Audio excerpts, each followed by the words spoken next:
So good morning and good evening and good afternoon from wherever you are from around the world. Welcome to the ILAE EpiSkills webinar today. And today we have three wonderful speakers who will be covering from epilepsy classification, treatment guidelines, as well as treatment of status epilepticus, as we wait for a few other members to join in, and then we'll start in a few minutes.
So I think we are ready to start.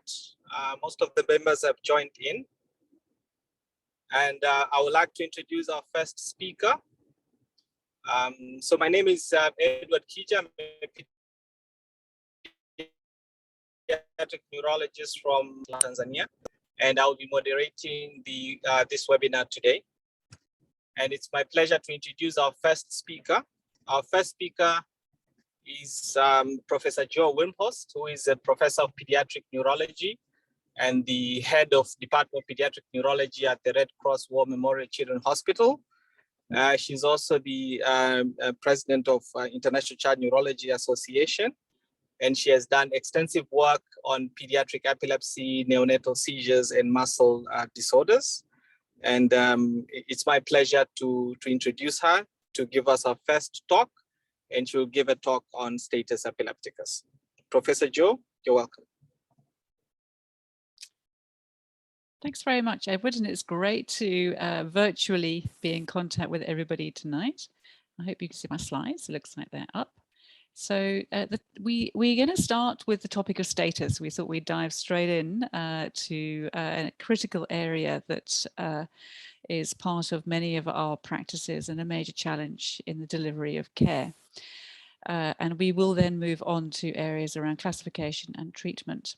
We would like you to ask questions in the virtual chat group, and we will try and address as many of them as we can. We want to hear from you. So the theme that I've got here is status epilepticus, what not to miss and how to offer optimal care. These are my declarations. I am a child neurologist, so I unwittingly have a bias towards pediatric issues, but I have tried to encompass adult practice as well within the compound of this talk. However, when we're talking about status epilepticus, the thread that I'll be following through is what we understand around definition, etiologies, treatment, and then to touch on outcome. There are many images through these slides of animals, and I didn't obtain consent for the animal pictures, but I did take them. Any children I did get permission for. So we have a definition for status epilepticus as developed by the International League Against Epilepsy. And we know that status is a condition resulting either from the failure of mechanisms responsible for seizure termination or from the initiation of mechanisms which lead to abnormally prolonged seizures, referred to after time point T1. It is a condition which can have long-term consequences after time point T2, including neuronal death, neural injury, alteration of neural networks, depending on the type and duration of seizures. So as you will have picked up, there are critical issues here within the concept of T1 and T2. So the length of the seizure and the time point referred to as T1, beyond which the seizure should be regarded as continuous seizure activity for convulsive seizures, is 5 minutes. And the second time point, which is critical, T2, reflects the time that ongoing seizure activity, after which there is risk of long-term consequences, and in this setting is regarded as 30 minutes. These time points are estimated based on incomplete animal experiments and clinical research, but we need a baseline in order to guide us and give us starting points for when we should be treating. So the League has also divided the concept of status epilepticus into axes. And within these axes, there are 4, starting with semiology, because we know that there are different forms of status epilepticus. They can be motor, non-motor, or undefined, such as acute confusional states with an abnormal EEG. We need to know the etiology, whether it's known or unknown, and accept that. And EEG monitoring is increasingly becoming part of our standard practice, both not just in the intensive care unit, but also in the acute admitting unit. This is often a challenge for many of us in low and middle income settings. The age of the patient is also critical if they are neonates, within the infantile period, adolescence and adulthood, and the elderly. So the axes are aimed to give us a framework to help us with the clinical diagnosis, to help us with our investigations, and to guide us with therapeutic approaches. So that issue around when to treat. So for tonic-clonic seizures, which do not terminate by 5 minutes at the point of T1, that is when we should be intervening. We know that with other forms of status, such as with focal status, that amount T1 can raise to 10 minutes, and that concern of damage is listed at over 60 minutes. For absence status, 10 to 15 minutes requires intervention, and we don't know how long you need to be fitting for before you have damage. So the implications are that most seizures, in fact, will stop within 5 minutes, but the longer it takes to gain control, the worse the outcome and the harder it will be to terminate those seizures. The outcome is also influenced by the underlying etiology, with conditions such as encephalitis faring the worst. And mortality, so mortality ranges significantly and is obviously affected by the resources that you have and the underlying etiologies. So it's quoted as 2 to 4%, but in fact, some studies are as high as 22%. So let's think a little bit about etiologies. And within the etiologies, there's clear variances affected by the region that you are based in. So the incidence of status epilepticus in children worldwide ranges from 10 to 58 per 100,000 per year, with the highest group most affected in those under 1 year of age. But if we look at a particular siloed group from rural Kenya, the figure that's quoted is 35 per 100,000, with 71% due to infections, especially malaria, and 15% of this group died in hospital. And what the authors were very clear about was that this was definitely an underestimation. They were aware that many more children died before they could even reach the healthcare facility. And they discussed problems with delayed presentation and lack of access to anti-seizure medication to be able to manage the children at presentation. So it's clear that in resource-limited settings, there are differences in our approaches, and that neuroinfections are prevalent. And this really illustrates these differing etiologies of convulsive status epilepticus compared to resource-equipped settings. And this was illustrated by this paper by Richard Idro, who highlighted that in a low-income country, your status is far more likely to be febrile seizures related to respiratory tract infections, acute gastroenteritis, other infections, and malaria.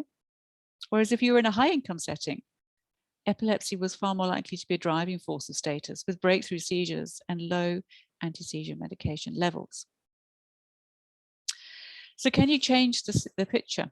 And this lovely study from Scotland focused on a large group of children over a period of time, a longitudinal study, and they were able to illustrate over this time that indeed in this resource-equipped setting, there was a decrease in infective triggers compared to other populations, and reassuringly, an increase in early appropriate interventions with the use of buccal midazolam going up by 30%. We can't go anywhere without hearing COVID, and I thought I have to put at least one slide in addressing it. So what is the data relating to status in COVID? So this systematic review identified 39 articles of only 47 cases. I was surprised it was so few, across the whole span of ages. And they concluded that status epilepticus can indeed be a neurological manifestation of COVID. And whilst there's a possible association reported, the exact mechanism is actually not really understood, and with systemic inflammatory syndrome due to cytokine release possibly playing a role. So this is an eloquent study that I'm sure many of you are aware of. The FEBStat study team pulled together 5 recruiting sites in the United States, and they looked at children between 1 month and 5 years of age who presented in febrile status epilepticus. They recruited almost 200 children. And the initial aim of the study was in fact to understand the relationship between febrile status epilepticus and subsequent development of hippocampal sclerosis. But inevitably, with having such a well-designed and carefully screened study, a whole load of other information came out, which has been incredibly useful for us understanding the implications of status epilepticus, especially febrile status epilepticus. And one of the key issues they found was that, in fact, CSF is, if it's abnormal, it's never normal. So an abnormal CSF must always be taken seriously. And what they also found was that the younger age were most at risk, that they seemed to have a lower seizure threshold and would develop status at lower temperatures. And they alluded this to impaired regulation of seizure duration. And I'll remind you of the comment that the under ones were the most vulnerable for presenting in status. So this is critical to our practice within the African setting, that we must recognize underlying CNS infections and not miss them. Obviously, tuberculosis, TB meningitis, and Haemophilus related to different forms of meningitis and different forms of encephalitis, but also equally, we are at risk of our patients having autoimmune complications, and they may as well have problems with ADEM, as well as fever-induced refractory epileptic encephalopathy in school-aged children, and the equivalent that can occur in older patients. We must also be cognizant about teasing out what has happened to our patients and interrogating whether, in fact, we aren't missing an epilepsy syndrome, and considering whether, in fact, the patient could have Dravet, which will have drastic changes in your counseling and management of the patient. And obviously, as alluded to by the FEBStat study group, the impact of recurrent and prolonged febrile seizures. So what do you do with your patient who's presented in status? There are critical interventions that you should always consider and intervene with.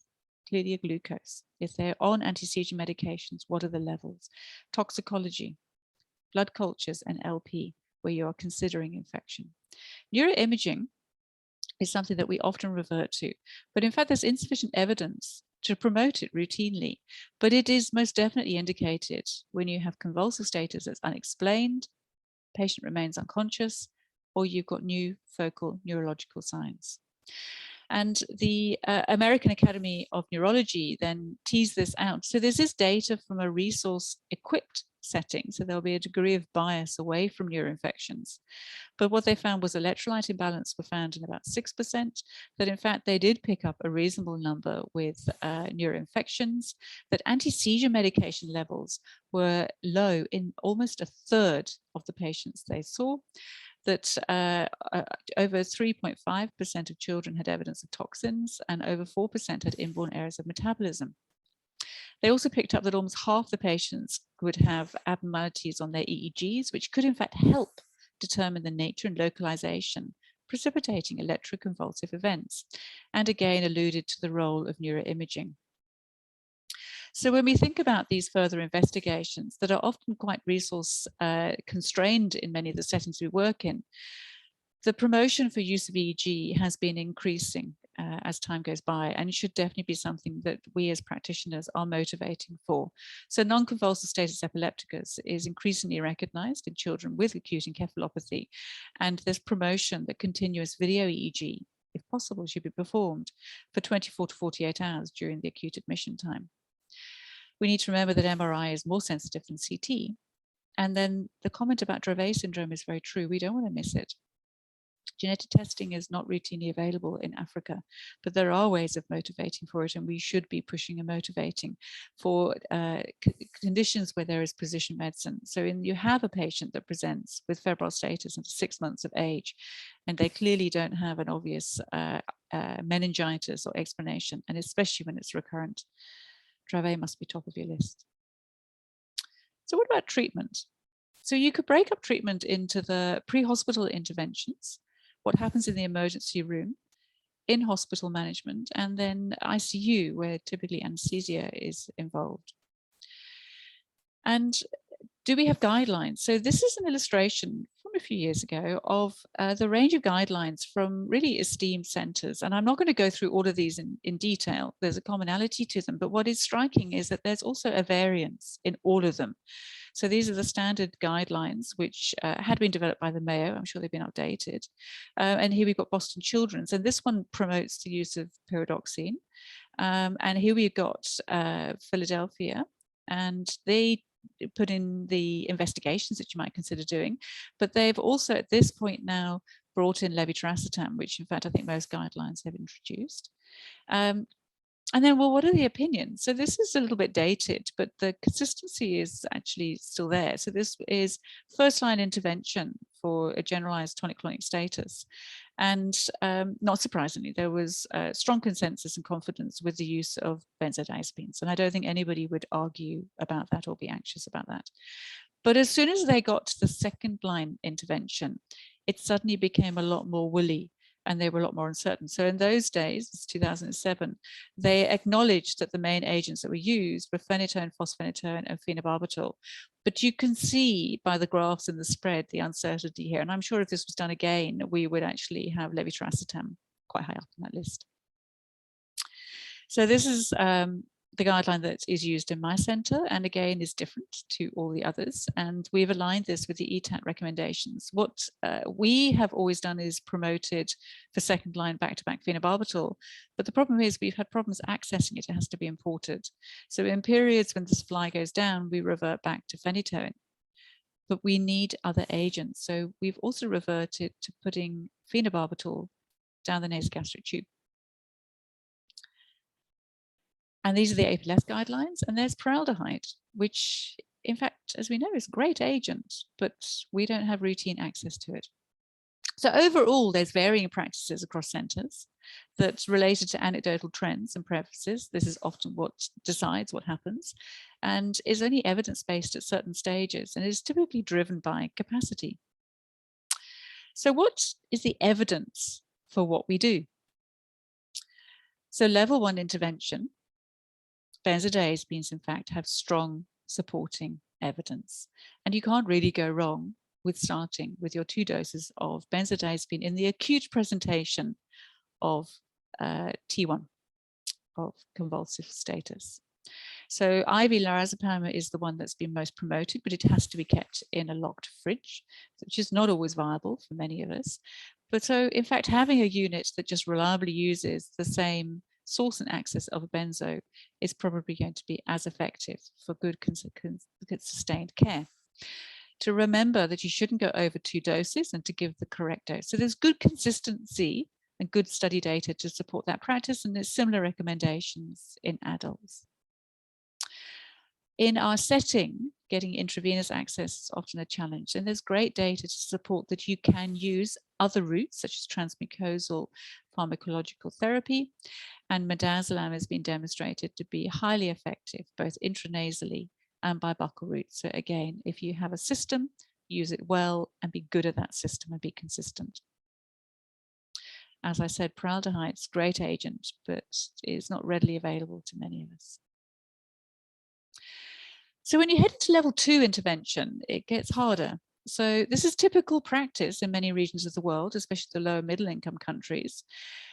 And just a reminder about phenytoin, it should be given over 20 minutes. It should be monitored. There should be a cardiac monitor. It should be given through a large vein and the solution not mixed with glucose. So the reality is that, in fact, if we did it properly in many of our centers, we would not have the capacity to do that in the acute admitting area. Phenobarbital, and this is the reason why we like using it in my center, it can be given by quite a rapid push. You obviously have to monitor for respiratory depression, hypertension, but we have not found that a problem with management in my setting. And overall, both agents are actually fairly accepted. But in fact, the studies, when you look at the evidence and support, it's actually quite limited, worryingly limited. This was a study that we did in my center where we addressed different pathways to care for status using what was viable for our practice. So this was an open label, single center randomized study. So of the 144 kids that presented over a 2-year period, 35% of them required second line intervention, and they were compared for the phenobarb arm and the phenytoin arm. And what we found was that the phenobarb arm had termination of convulsive status epilepticus faster and more effectively than the phenytoin arm, with the phenytoin arm being more likely to end up in intensive care using scarce beds.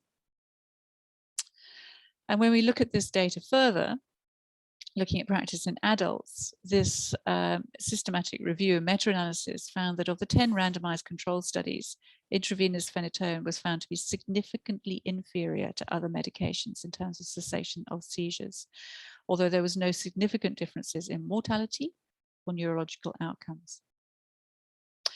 So what about levetiracetam? We have had it heavily promoted. So there have been 3 superb high quality studies that have come out to guide us and help us with this. The first one I'm going to tell you about is the ECLIPSE study. So this was based in the UK. It was a pediatric study, although it went up to 18 years, and it compared levetiracetam to phenytoin, with the primary outcome being cessation of seizures. And what they found was that, in fact, there was no significant difference in the control of seizures in either group, with the outcome being similar. However, they still recommended levetiracetam over phenytoin because of the safety profile and ease of administration. Roll on the concept study. This was done in Australia and New Zealand, also in children. And they also found that levetiracetam was not superior to phenytoin for second line management of status epilepticus in children. And then the ESET study, this was in the States, and this was in adults and kids. And what they found was that the efficacy of comparing levetiracetam to fosphenytoin and valproate was about 50% of cases. But in fact, there was similar efficacy across all 3 agents, across all 3 ages. So consistent messages that came through from these 3 very well designed studies. There's another study here that came out shortly after that, those ones, and that compared phenytoin, valproate, and levetiracetam. And what they found was that the levetiracetam and valproate arms they felt were safe and effective. There was no significant difference in the seizure occurrence for the 3 agents, although they did say the time to regain consciousness and seizure recurrence at 3 months was significantly less in the valproate group. So when we then pull all these studies together, there have been 12 randomized control studies drawing on over 2,000 children. 3 of them have low bias. This will be the first 3 I've presented to you. But as you see, similar figures for seizure cessation between levetiracetam and phenytoin. Seizure recurrence is slightly higher for the phenytoin group, and that more children in the phenytoin group, as we found in our study, needed ventilation. And then similar outcomes came with other meta-analyses that were also performed. I think what is striking through all of these amazing studies is that none of them had an arm for phenobarbital, which is a bit frustrating. And what about specifically in adults? So this systematic review, looking at the role of levetiracetam, identified 5 studies and compared the agent with valproate, phenytoin, fosphenytoin, or both of them, and in fact found that none had statistical differences for efficacy or safety endpoints, although the phenytoin group had numerically more episodes of hypertension and respiratory failure, and the levetiracetam group had more psychiatric adverse effects, but neither of those reached statistical significance. And they concluded that levetiracetam is as effective as valproate or phenytoin for cessation of status in adults. So where are we then with evidence and guidelines? So the American Epilepsy Society has suggested that in children, we should indeed be using IV lorazepam or IV diazepam. as our first line intervention with level A evidence to support this. And then for second therapy, again, they acknowledge that it's really difficult. Nothing seems to be really convincingly effective, and there's no data to convincingly say what the third line therapy should be. So experimental rescue therapy, not surprisingly, then has come into the remit, and I mentioned this with the protocol that we use in my center. When we have periods when we cannot get access to intravenous phenobarbital, we will give IV phenytoin, and then we'll follow it up with putting down a nasogastric tube, 20 milligrams per kilo of phenobarbital. But we were a bit worried about the safety of this, and so we audited it and in fact found no complications from this intervention, and interestingly established that therapeutic levels occurred between 1 and 4 hours. So there's probably limited gain in the acute presentation status, but many of these patients relapse and have further ongoing seizures. So by doing this intervention, it enabled us to give a baseline and to get therapeutic levels for the subsequent care of the patient. And this is supported by data looking at very high dose phenobarbital, where in fact there doesn't seem to be a ceiling. And we've certainly had situations with as much as 200 milligrams per kilo being subsequently given to a patient over an acute admitting time. Obviously, you've got to watch for sedative and respiratory depressant complications, especially in the setting where there's a combination with benzodiazepines. But in fact, it's unusual not to be able to manage these. And more often, if it does become untenable, it's because of the underlying etiology driving the situation. When nothing has worked and you're heading into level 3 intervention, this is a disaster. This is refractory status, and you're looking at resistant seizures that are probably exacerbated by that underlying cause. And now the secondary complications from the drugs you've had to use, and all of these affecting brain perfusion. So you're in trouble. So what evidence is there to tell us what we should be doing? So again, guidelines from the American Epilepsy Society. They state that in fact there's insufficient evidence to tell us how effective ketamine is. There may well be some efficacy for lacosamide, and there's insufficient evidence to tell us which is better, levetiracetam or valproate. Midazolam infusions are often used, and again, there's very little data to tell us how effective these are and whether these are the optimal interventions. And similarly for pentobarbital, the studies just haven't been done.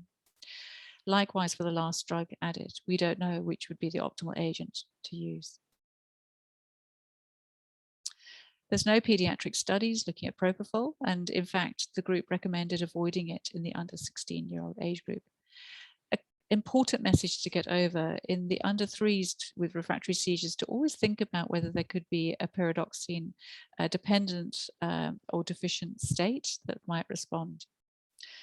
And then in the setting of established convulsive status, so not refractory convulsive status, to remember that the benzodiazepines should be given appropriately, and then to consider levetiracetam, valproate, or fosphenytoin was their recommendation. So what they concluded was that there was mostly insufficient evidence on the efficacy of stopping convulsive refractory status epilepticus using any of these agents in the list in front of you, including knowing what the last anti-seizure medication should be. And for established convulsive status epilepticus, so not refractory, so the stage before, as we've alluded to from the studies, valproate, levetiracetam, and fosphenytoin may be equally effective, but we don't know if they are the best agents. And what they really promoted was that triple-masked randomized controlled trials are really needed to compare the efficacy of parenteral anesthesizing and non-anesthesizing anti-seizure medications in the treatment of convulsive refractory status epilepticus. Thinking out of the box. So this is an eloquent study put together by Helen Cross's group using the ketogenic diet. And they found that serious adverse events were in fact quite rare in the group, that the response rate looked effective. They had responses in 2/3 of their patients, and they recommended it as an early intervention.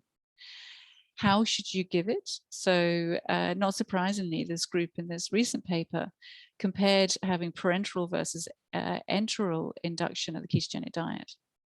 And not surprisingly, the parenteral route induced ketosis quicker.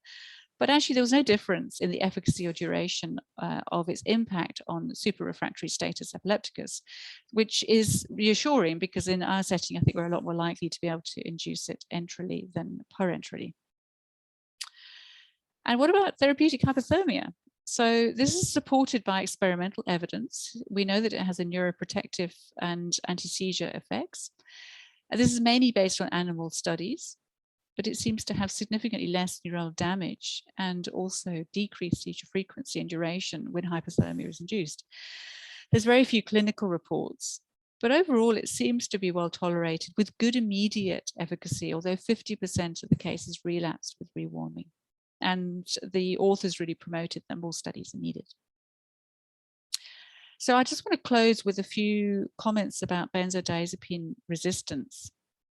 So this is a reality that it's reported to, in fact, occur in 44% of cases of status. And this is probably compounded by, these are the patients, so it's more likely to occur, who've been fitting for longer without intervention occurring.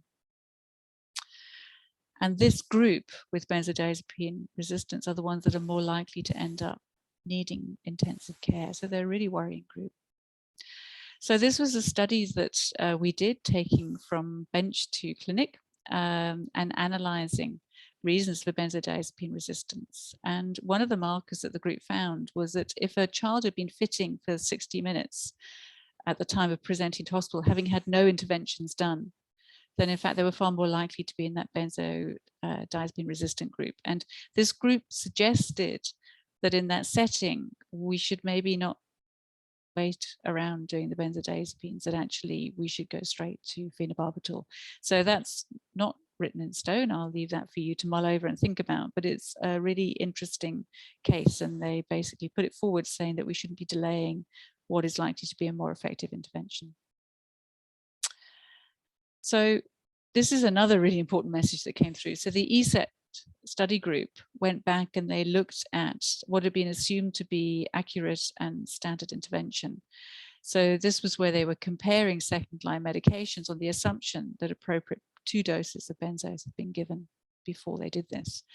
When they went back and looked at the patients, they found that the first benzodiazepine dose was lower than the guideline recommendations for 76% of those given midazolam and 81% of those given lorazepam, and similar low doses were evident on the second dose. So there was a really important message here that you can't blame the benzodiazepines if the wrong dose is being given.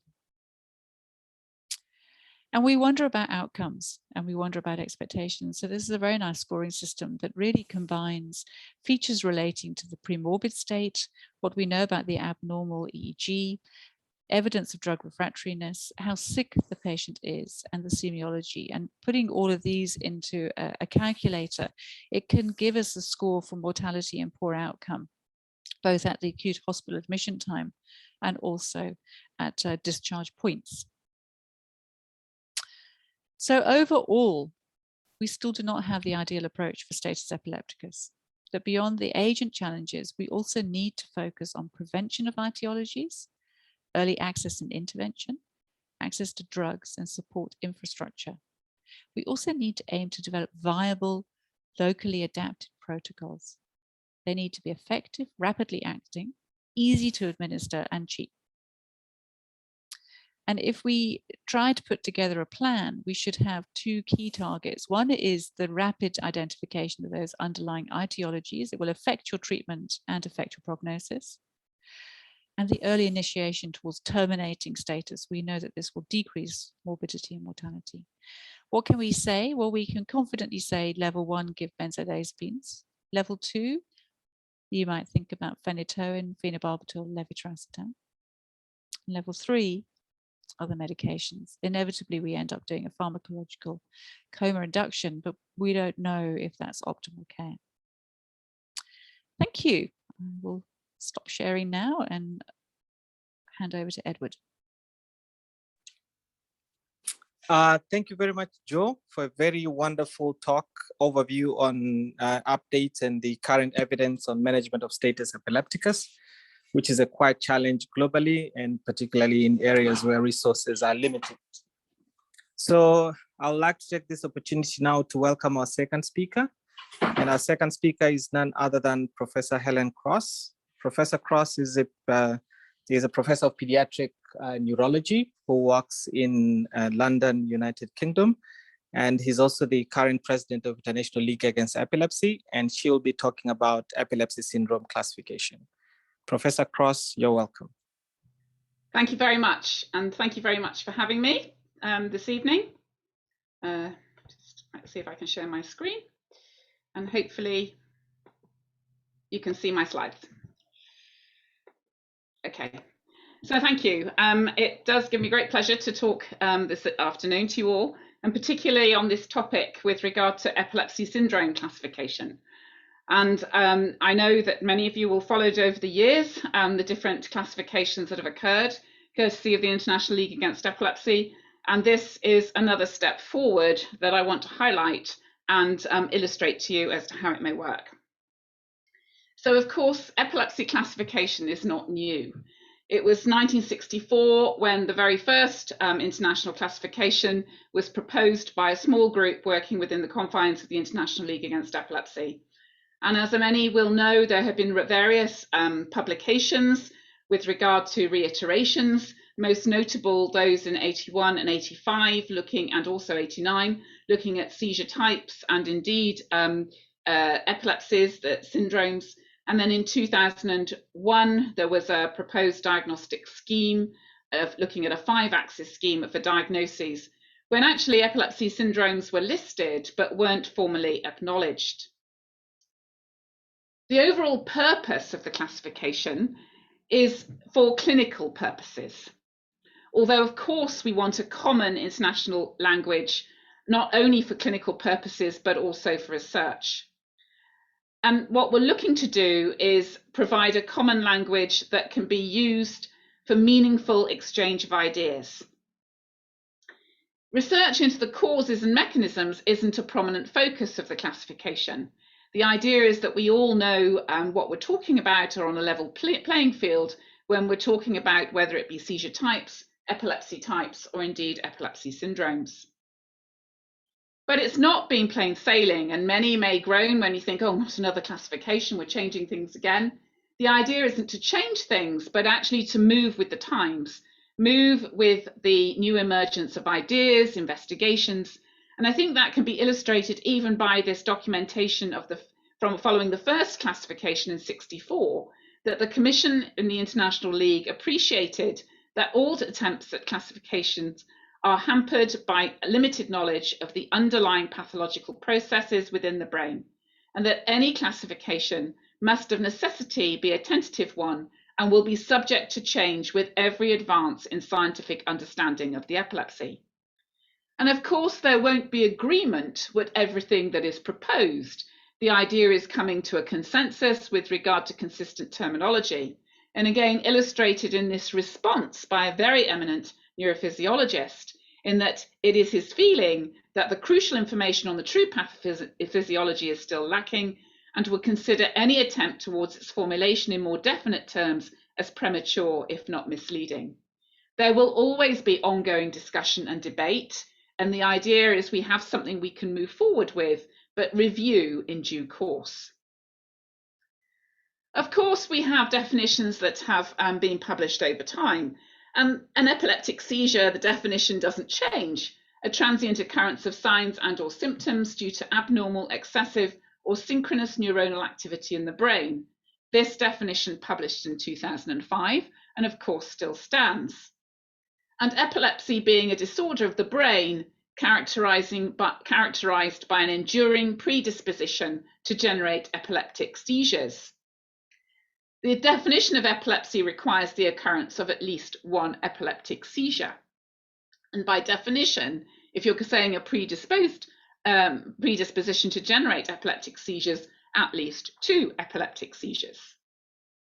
But recognizing that treatment may occur at different stages in the evolution of the condition, an operational definition was published following discussion by a task force of the International League Against Epilepsy in 2014, not least defining epilepsy as at least 2 unprovoked or reflex seizures more than 24 hours apart, but that where there was the occurrence of 1 unprovoked or reflex seizure, but there was a probability of further seizures similar to the general recurrence risk of at least 60% after 2 unprovoked seizures, then a diagnosis of epilepsy could be made and treatment considered.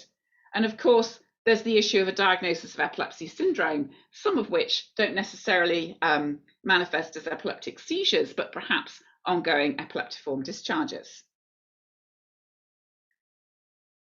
A major consideration or rediscussion of the classification occurred between 2005 and 2009 with the Classification Task Force, with the publication of this report in 2010.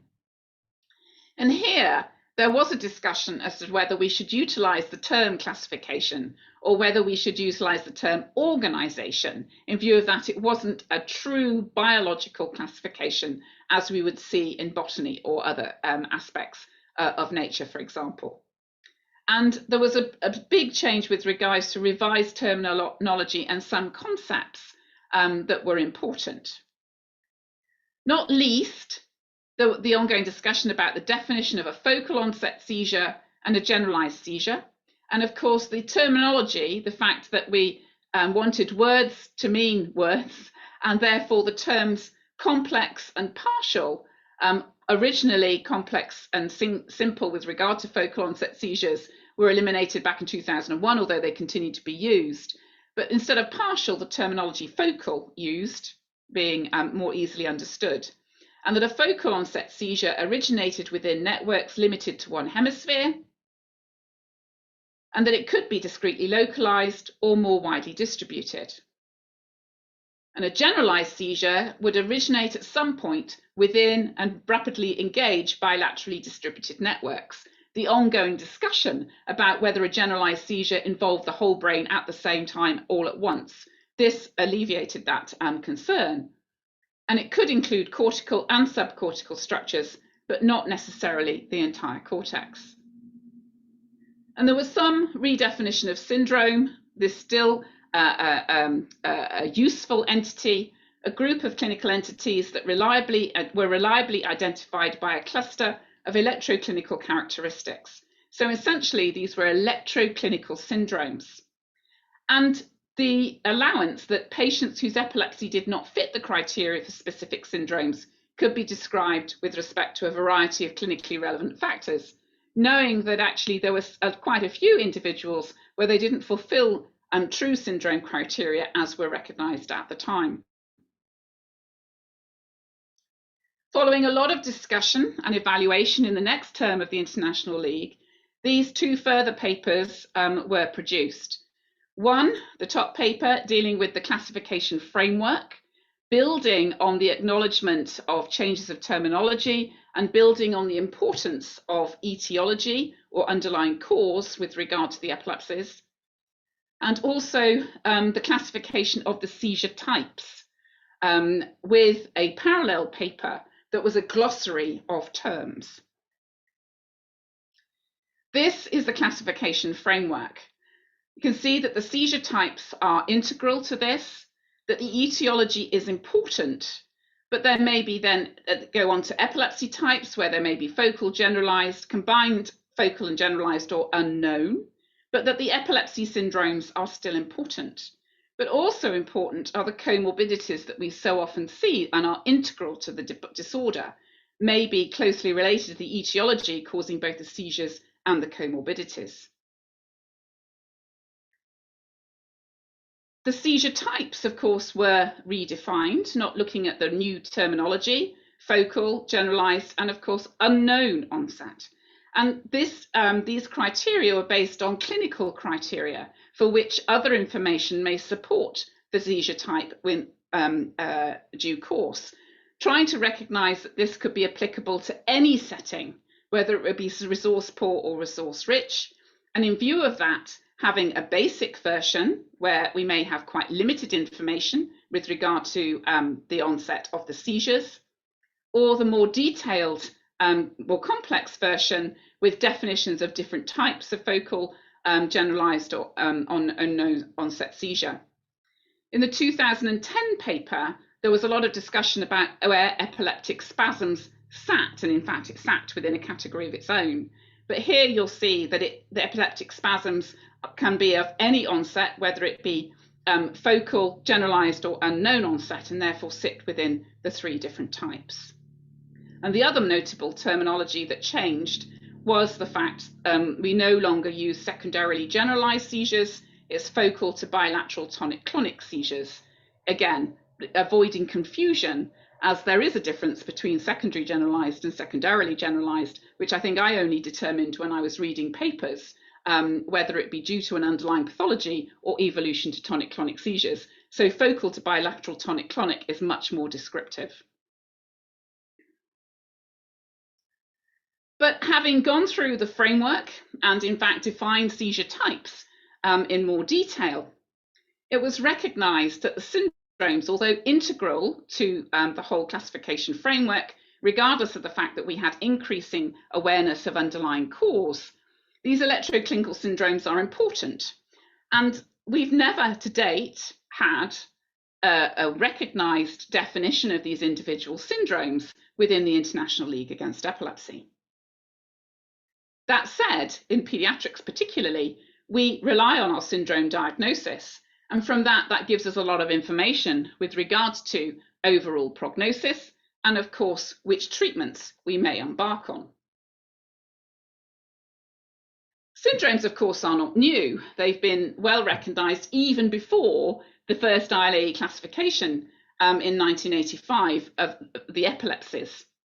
West syndrome, of course, was first diagnosed with regard to the semiology in 1841 by Dr. West, and the EEG pattern of hypsarrhythmia in 1952 by Gibbs and Gibbs. Lennox-Gastaut syndrome, well, the actual EEG abnormality was described soon after discovery of the EEG in 1938. It was Gastaut who published the first clinical description in 1966. Actually, it was the subject of Charlotte Dravet's thesis as his PhD student. And later, having had a similar description from Lennox entitled The Disorder of Lennox-Gastaut Syndrome. And childhood absence epilepsy, even older history, with various terminologies over time, the further definition of the syndrome in 1955. In 1983, at a meeting organized at the Centrotempor in Marseille with these key characters, not least Roger, Lennox, Gastaut, and of course Charlotte Dravet. There were 30 international experts representing 13 countries, and it did include members of the ILAE Commission on Classification and Terminology, when a full list of epilepsy syndromes were defined at that time, and they attempted to define their boundaries. And subsequently, there was the publication of the first Guide Bleu, which was a compilation of description of the syndromes with EEG and clinical criteria. This book has now been published a total of 6 times with updates. But this was a consensus of its experts. It was not defined as formally as within the International League Against Epilepsy. So it was decided for the last term, 2017 to 2021, that a nosology task force would be convened with the task of defining the syndrome per criteria. The goals of this task force were to define which entities fulfilled criteria for epilepsy syndromes and to organize and define the syndromes using terminology consistent with the 2017 classification of the epilepsies and seizure types. This task force was large, but also had representation from all continents, all aspects of the globe, and of course, experts that you will recognize with a long history in syndromology. The first thing that would need to do would be to look at specific definitions, not least look at the syndrome definition and see if there needed to be a change. And firstly, a characteristic cluster of clinical and EEG features, often supported by specific etiological findings, being aware that cause of the epilepsy was becoming increasingly important in certain syndromes. As earlier mentioned, we know that a diagnosis of an electroclinical syndrome carries important prognostic and treatment implications, and they often have age-dependent presentations with a range of specific comorbidities. The group decided to divide up the work as per age and as per type of epilepsy, with leads from the various people here, Iman Abu, Ingrid Scheffer, and Paula Tenupa. And the three age groups looked at: neonatal or infantile, childhood, and epilepsies of onset of variable age. But also, after a lot of consternation following the publication of the 2010 and subsequent 2017 papers, there was a need to look again at the genetic generalized epilepsies, and not least the idiopathic generalized epilepsies, the term idiopathic being retained for this specific group of patients, a group of 4 syndromes: as I'll come to, childhood absence epilepsy, juvenile myoclonic absence, juvenile absence, and epilepsy with generalized tonic-clonic seizures only. Recognizing that these are a distinct subgroup of the genetic generalized epilepsies, with an overall good prognosis for seizure control, they do not develop into developmental and epileptic encephalopathies, and there is a degree of clinical overlap with similar EEG findings, and Eduard Hirsch led on the work with regard to this group.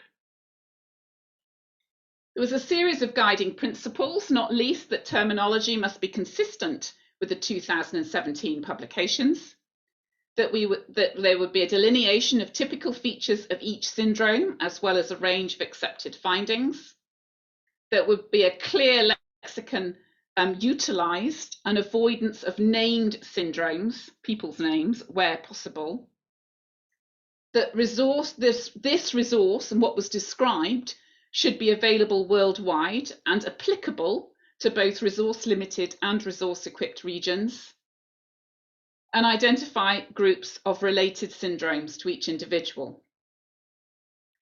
Templates were formed for each syndrome to look at epidemiology, clinical context, natural history, seizure types, EEG features, neuroimaging genetics, and other laboratory findings if relevant, as well as the possible differential diagnosis.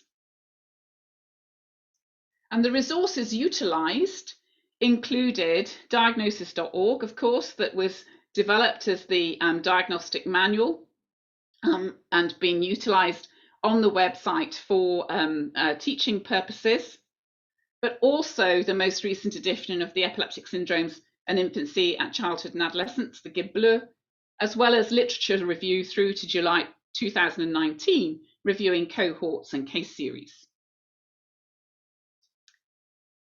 And in order to, the process was that one task force member would draft the template for each syndrome. They were then circulated to all the working group members and discussed in detail. And core criteria for each syndrome were proposed, looking at mandatory features, exclusionary features, what were called alerts or atypical features that would alert you to question whether the syndrome was the diagnosis or not, and then specific core diagnostic criteria as a result of this. Terminology was reviewed. Now, following the 2010 paper, the concept of epileptic encephalopathy was redefined. This is not a new term, and terminology being utilized since the 1960s and even defined in 2001. But an epileptic encephalopathy defined as ongoing cognitive and behavior change, the result of the epileptic activity over and above what would be expected from the pathology alone. But recognizing that there is a need to further define that, not least in many of the genetic epilepsies as well as the structural epilepsies, that there is a contribution from the pathology as well.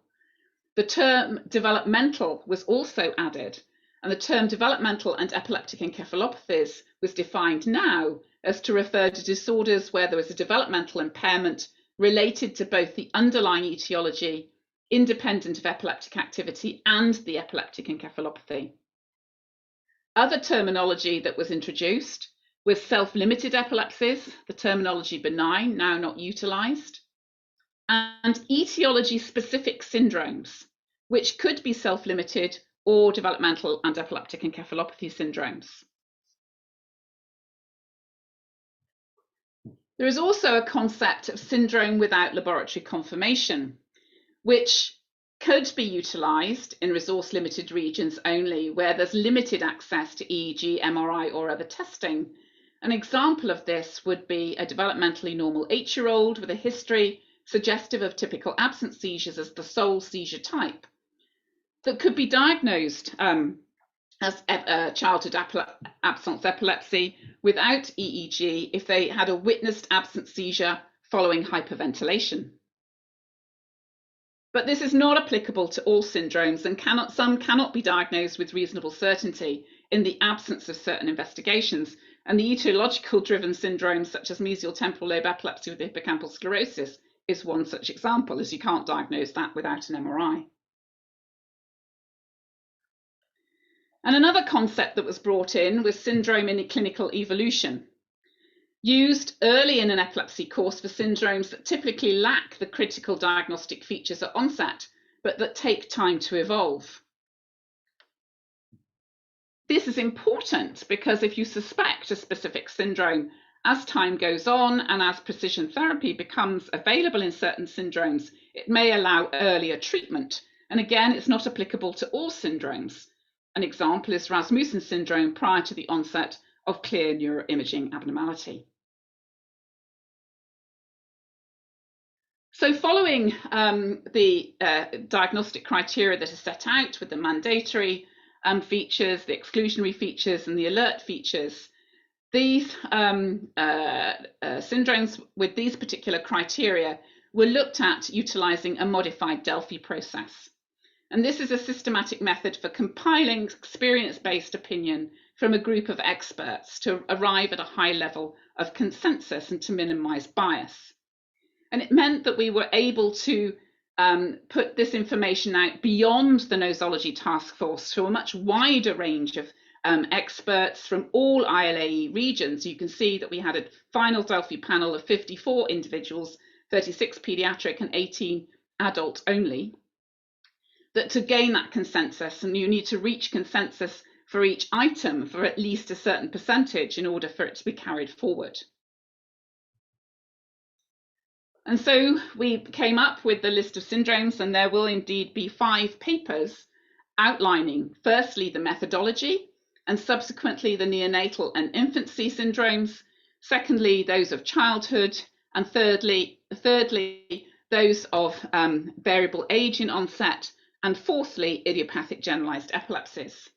And you can see with the neonatal and infantile syndromes, there are self-limited epilepsies, etiological specific epilepsies, and developmental and epileptic encephalopathies. I'm not going to have time to go through all the definitions, but just to illustrate, with the childhood epilepsy syndrome, self-limited, generalized, and developmental and epileptic encephalopathies. And with regard to those of adult onset and those of variable age, a greater range, not least of focal onset epilepsies, etiological specific epilepsies, combined focal and generalized, as well as developmental and epileptic encephalopathies and progressive neurological deterioration. And I think with the progressive myoclonic epilepsies, it's difficult to totally describe them as DEEs, and hence the term progressive neurological deterioration was actually brought in for this group of disorders. As described, the idiopathic generalized epilepsies are a distinct group, not least seen here. The 4 syndromes that complete that group. And what this diagram is to illustrate that there's still genetic generalized epilepsies, of course, that may have genetic basis, not least myoclonic atonic epilepsy, epilepsy with eyelid myoclonia, and there'll be a certain proportion of those that may develop into developmental and epileptic encephalopathies. But the idiopathic generalized epilepsies, also thought of as a subgroup of genetic generalized epilepsies, are a distinct group which require definition alone.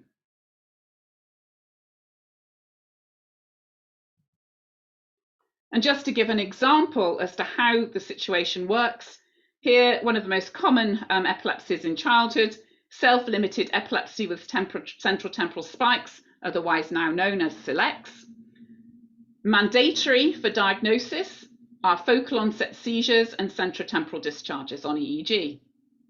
Alerts to question the diagnosis would include presentation with status epilepticus, more than daily seizures, only daytime seizures, ongoing focal slowing on EEG, an older onset, or indeed learning disability.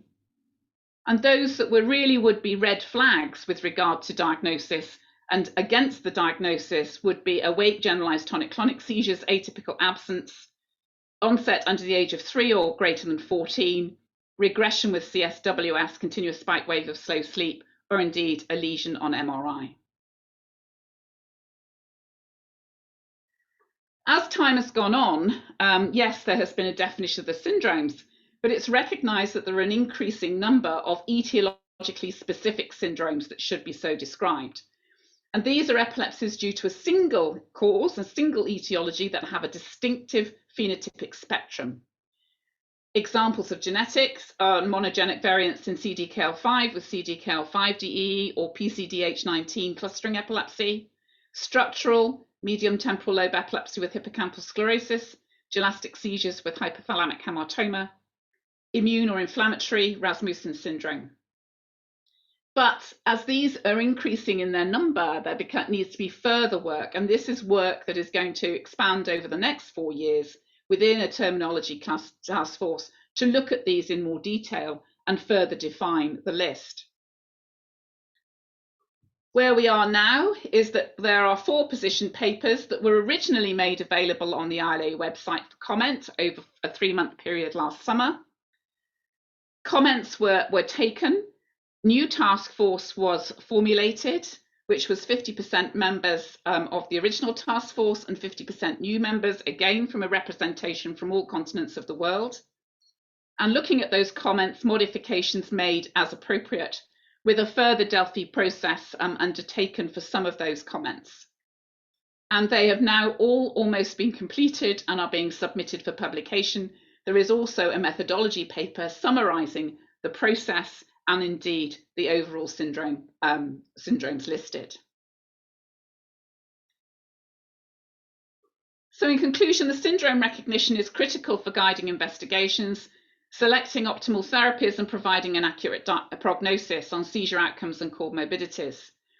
The task force worked extremely hard to look at defining these syndromes and to establish the ILAE diagnostic criteria for each one. But we have tried to ensure that criteria are also applicable in resource-limited settings where that is possible. The main goal of this process is to assist with accurate and timely clinical diagnosis.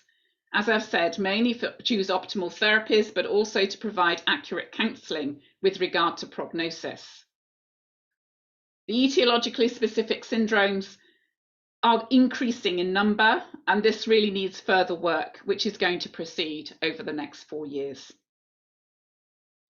Thank you.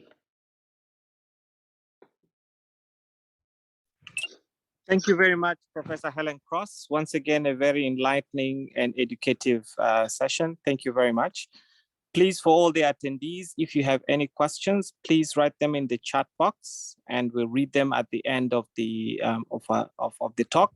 And all the panelists will be there to respond to your questions. So please, if you have any questions, put them in the chat box. And now to our third speaker. Our third speaker is Dr. Melody Asukile. Dr. Melody Asukile is an adult neurologist who practices in Lusaka, Zambia.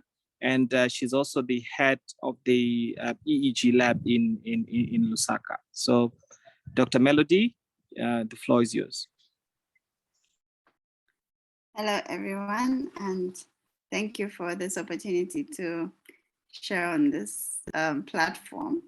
It's such an honor, and I'm also really glad that I have my senior colleagues here, Prof. Wilmhurst and Professor Cross. So I'm happy if there are any tough questions, I'll be able to take this on. So my talk is about, I can see my slides. Yeah, so my talk is updates on epilepsy treatment guidelines. So just to try and discuss what are the new recommendations we've got with regards to treatment in epilepsy. It's a really broad topic, and so I thought I'll give some summary updates and then we can discuss further during discussions. I don't have any disclosures, and that's just the outline of my talk. So over the years, at least over the last 20 to 40 years, we've seen quite a rapid expansion in development of different anti-seizure drugs. Of course, the availability of this expansion, us in sub-Saharan Africa have not had the privilege of experiencing some of the drugs, but I think of note is that despite seeing so many drugs, there haven't been so many changes with regards to the efficacy of seizure control. So some of them really have been very similar to some of the older agents. So I think the first question that one asks when starting treatment is, when should treatment be started?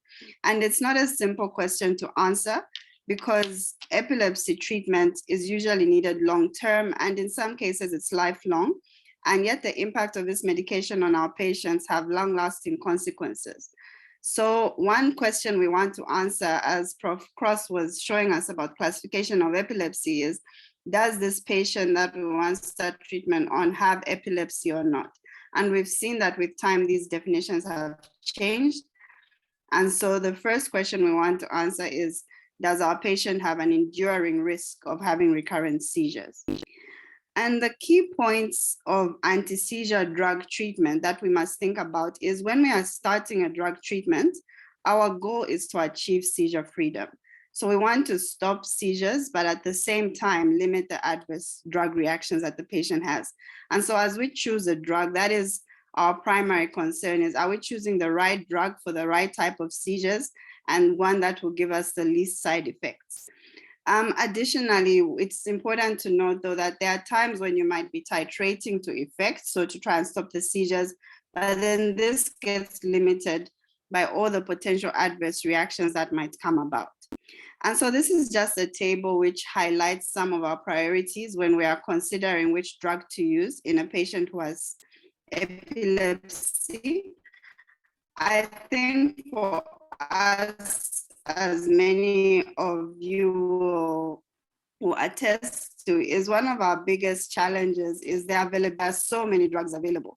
But if we look like, say, for example, in my country, Zambia, I may only have access to 2 or 3 drugs. So what drugs are actually available for your patient? And at the same time, how much do these drugs cost? So those are some of the things that really play a bigger role for some of us doctors who are then working in these resource-limited settings. So this is just a proposed guideline of which was published by some the epileptologists in Belgium about what they propose as a management algorithm for someone with epilepsy. And so as you see, the first thing that we need to think about is, what's the first drug that we're going to choose? And then if that fails, can we choose a second drug, or should we add it on? And then further failure must make us start thinking about reevaluating the diagnosis. Have we chosen the right drugs to start with? And what are our different options going forward? So I think just on this, some of the 2 issues that I want to raise, particularly working in a resource-limited setting, is, one, firstly, it all comes down to the diagnosis. So as Prof took us through, Prof Cross, she took us through how we classify epilepsies and how you can be very specific in your diagnosis of the type of epilepsy a patient has had based on all the different investigations that you do. But for many of us, we are limited with making a diagnosis on a clinical basis. And so we might find that already as a start, our classification of the seizure type or the classification of the epilepsy is limited. And hence that also has an impact on which drugs we're going to choose for our patient. I think the second thing as well that you will notice in this classification is some of the drugs that we commonly have. So for example, things like carbamazepine and phenobarbital, you will notice that as I talk about these new recommendations and new updates, phenobarbital is not mentioned at all. And so we find that a drug that we are using every day is not in any of the guidelines. And so what does that mean for us? And unfortunately, a lot of data is then lacking in a drug that we feel is helping a lot of our patients. And so it just shows that that there is need for studies in our setting and need of actually evaluating, I think as Prof Wilmhurst showed with the use of phenobarbital for status, we need to consider how does that help in our setting and how effective is it in our setting. So the first question that one wants to answer is, which anti-seizure drug should you use first? And so what I'll do is I'll just take us through what are some of the previous guidelines and what updates have come up in the last couple of years. So in the first type of seizures I want us to discuss is, sorry, this is kind of blocking this. So the use of monotherapy in new onset epilepsies for focal or unclassified seizures. So historically, several organizations, so the American Academy of Neurology, UK NICE, the Scotland Neurology Society, and also the ILAE have recommended generally drugs like carbamazepine, lamotrigine, phenytoin, and valproate for someone who presents with new onset focal seizures or unclassified seizures. And similarly, there's a list of these drugs of focal seizures, which are effective for focal seizures, primarily drugs like carbamazepine and phenytoin listed there on the top of the list. And so in recent updates, I think what's we've noticed in the last couple of years in terms of studies that have been done, the most recent updates have compared carbamazepine, which was historically the drug of choice for focal seizures, to other anti-seizure medications. And in summary, they've found that carbamazepine is similar in efficacy to newer anti-seizure drugs, though it comparatively has more adverse drug reactions. And so in the last couple of years, these are the latest recommendations I could find were from the AAN in 2018. And based on, at several levels of evidence, they would recommend drugs like lamotrigine, levetiracetam, oxcarbazepine, and zonisamide as alternatives for first-line therapy. They do not have so much evidence for drugs like topiramate and gabapentin, and because of side effects with limited extra efficacy, drugs like vigabatrin is not recommended. And so I think the take home here is it seems that carbamazepine is still effective, particularly for us in settings where we do not have access to others. But in the event that you do have other drugs, and of course, we do know the side effects of carbamazepine, especially when you get skin reactions in many patients, so if it causes a lot of cognitive clouding, lamotrigine and levetiracetam are other options. And then talking about adults and children now with new onset generalized or unclassified epilepsy.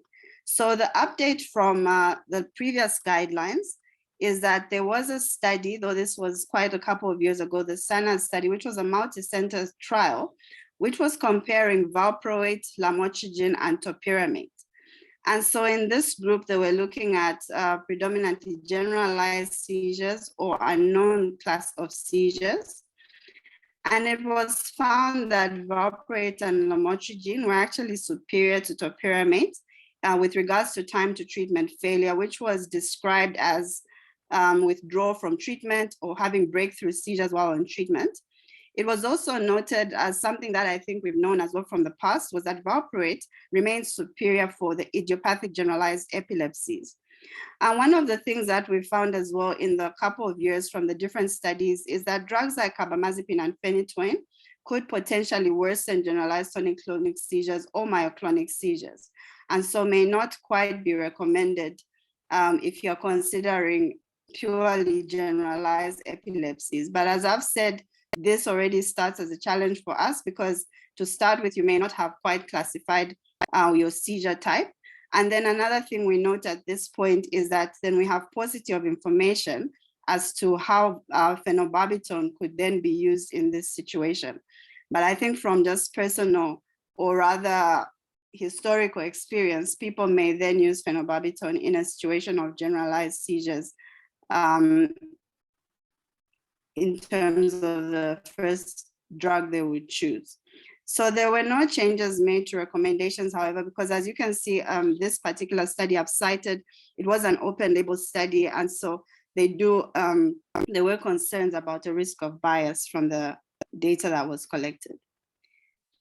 The other types of seizures that I would think about, or that I want us to think about, are any type of seizure. So patients, which adults or children, presenting with either focal, generalized, or unclassified seizures. So which drugs would you consider in someone who has any type of seizure? And so among these drugs, I think some of the ones mentioned here is valproate. We do see phenobarbital being mentioned as well, and some of the newer drugs listed below. And so these were the guidelines, at least as of about 2011, 2012. In terms of updates, Prof. Wilmhurst also mentioned how levetiracetam has come on the scene, and many people are asking, is levetiracetam a better drug than some of the older drugs? So one of the landmark trials is this COMET trial, which was done in 2013, and it compared levetiracetam to what would we call standard anti-epilepsy drugs, which could be either valproate or carbamazepine. And in this group, they had a group of patients mixed. So about a third had focal epilepsy, about 2/3 were generalized epilepsy. They would allow the clinician to choose whether they would prescribe valproate or carbamazepine. And then on that basis, from that group of, say, if they've been prescribed carbamazepine, they would randomize those to either levetiracetam or carbamazepine. And similarly, if they chose valproate, they would randomize between valproate and levetiracetam. And so it was quite interesting what was found from this study. They found that time to treatment withdrawal was not significantly different between the three, or even you would say the two groups, between levetiracetam and standard. And then also time to first seizure was significantly longer for patients in standard AEDs. So in short, the time to your next breakthrough seizure was actually longer in the standard group compared to the levetiracetam group. However, when they looked at seizure freedom at 12 months, it was similar for all three, though it still favored the anti-epilepsy, the standard anti-epilepsy drugs. So in conclusion, they decided levetiracetam is not superior to standard AEDs. However, it is effective. So I think this raised two messages or two things that we should think about, is that one, the so-called standard AEDs of carbamazepine and valproate seem to be equally effective.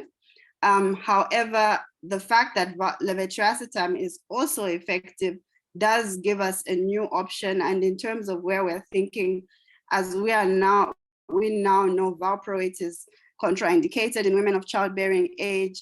And at the same time, carbamazepine has all these interactions, it has adverse effects. So it's, I think, reassuring to know that then we do have an option in using levetiracetam, and we should expect similar efficacy. So the fourth group of patients I want to just comment on is childhood absence epilepsy. Again, Professor Cross took us through the classification of the epilepsy syndromes, and this is just one of the prototypical epilepsy syndromes, I think, that we talk about. And what we have known, again, from the past is that the drug of choice for childhood absence epilepsy, without generalized tonic-clonic seizures, which would change the syndrome to something else, is ethosuximide. Again, now ethosuximide, I know for us is not something that we do have readily available, but where it is available, it's a recommended drug.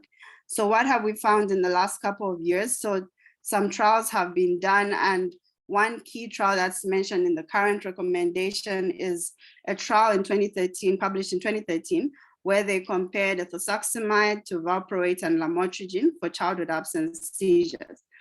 And so the study found that the ethosuximide and valproate were equally effective. Lamotrigine, though had some benefit, was significantly less effective than the other two. However, between ethosuximide and valproate, they found that valproate was associated with more cognitive disturbances. And so the recommendation from this is that we should consider ethosuximide and valproate first when we are treating childhood absence epilepsy, but take note that there could be cognitive disturbances associated with valproate treatment. I think another thing to note is childhood absence epilepsies are thought to be self-limiting epilepsy syndromes. And so hopefully the child should grow out of them if they don't convert to a different type of seizure syndrome.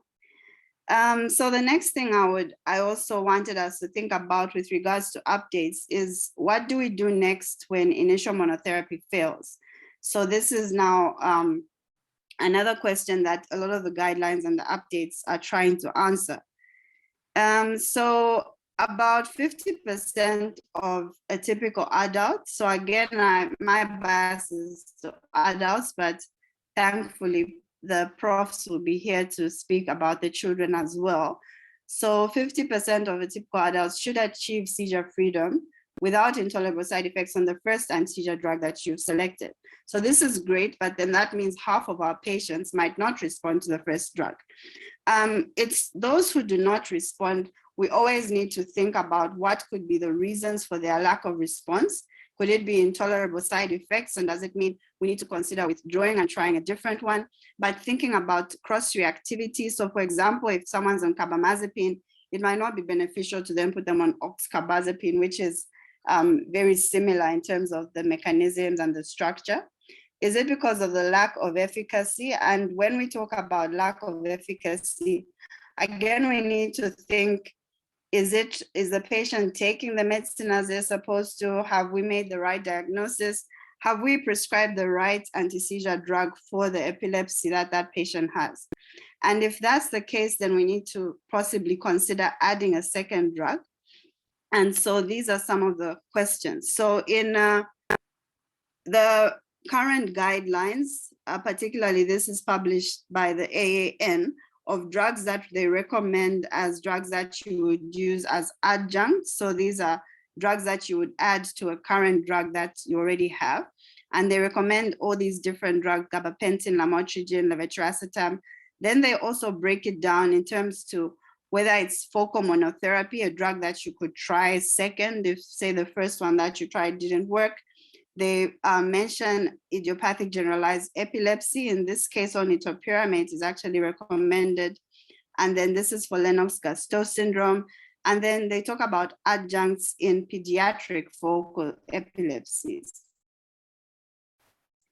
So what's new is that several studies have been done, several recommendations have been made.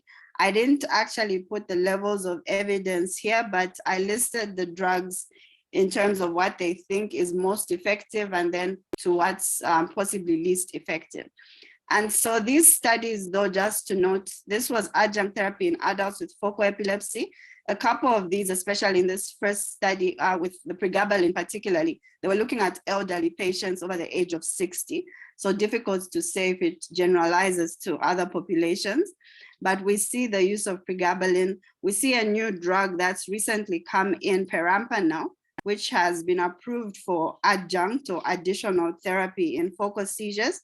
But then even more recently now, it has been approved for generalized seizures, which is quite interesting. So this drug has been marketed as having a different line of action, and it's, I believe it's can't remember exactly, but it's more working on the excitatory side of things rather than how the others work more on the GABA side of things. And so then we've got all these other drugs that are listed here as potential adjuncts in focal epilepsies. There's a recommendation of this new drug. Again, as I said, so many of these, I will also revert to like Professor Cross and Prof. Wilmers to comment, because many of these are drugs that we do not see in our setting. And so it's great we see the recommendations, but we are still left with trying to decide on what we do have available and how do we use those drugs that are available to us. So this is for children with focal epilepsies based on the recommendations. And I think what's new that I've noticed new in the literature is we're seeing more use of levetiracetam. Previously, levetiracetam was recommended generally, I think at some point it started after the age of 12 and after the age of 4. But I think there's been more recommendations where it's being recommended for use at younger ages as an adjunct therapy in patients who are not responding to the currently recommended guideline medications. And so another aspect was for children with generalized epilepsies. As you saw in the table, initially only topiramate had been recommended as something that you can use as an adjunct. more recent evidence has suggested that lamotrigine and levetiracetam are effective add-on therapies. I think one thing the guidelines caution is that most idiopathic generalized epilepsies tend to respond to appropriately dosed monotherapy.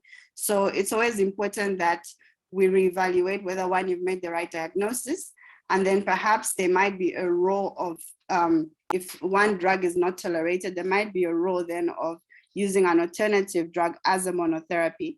And also just thinking about whether there is compliance and all the other issues that might lead to treatment failure, aside from the drug in itself failing.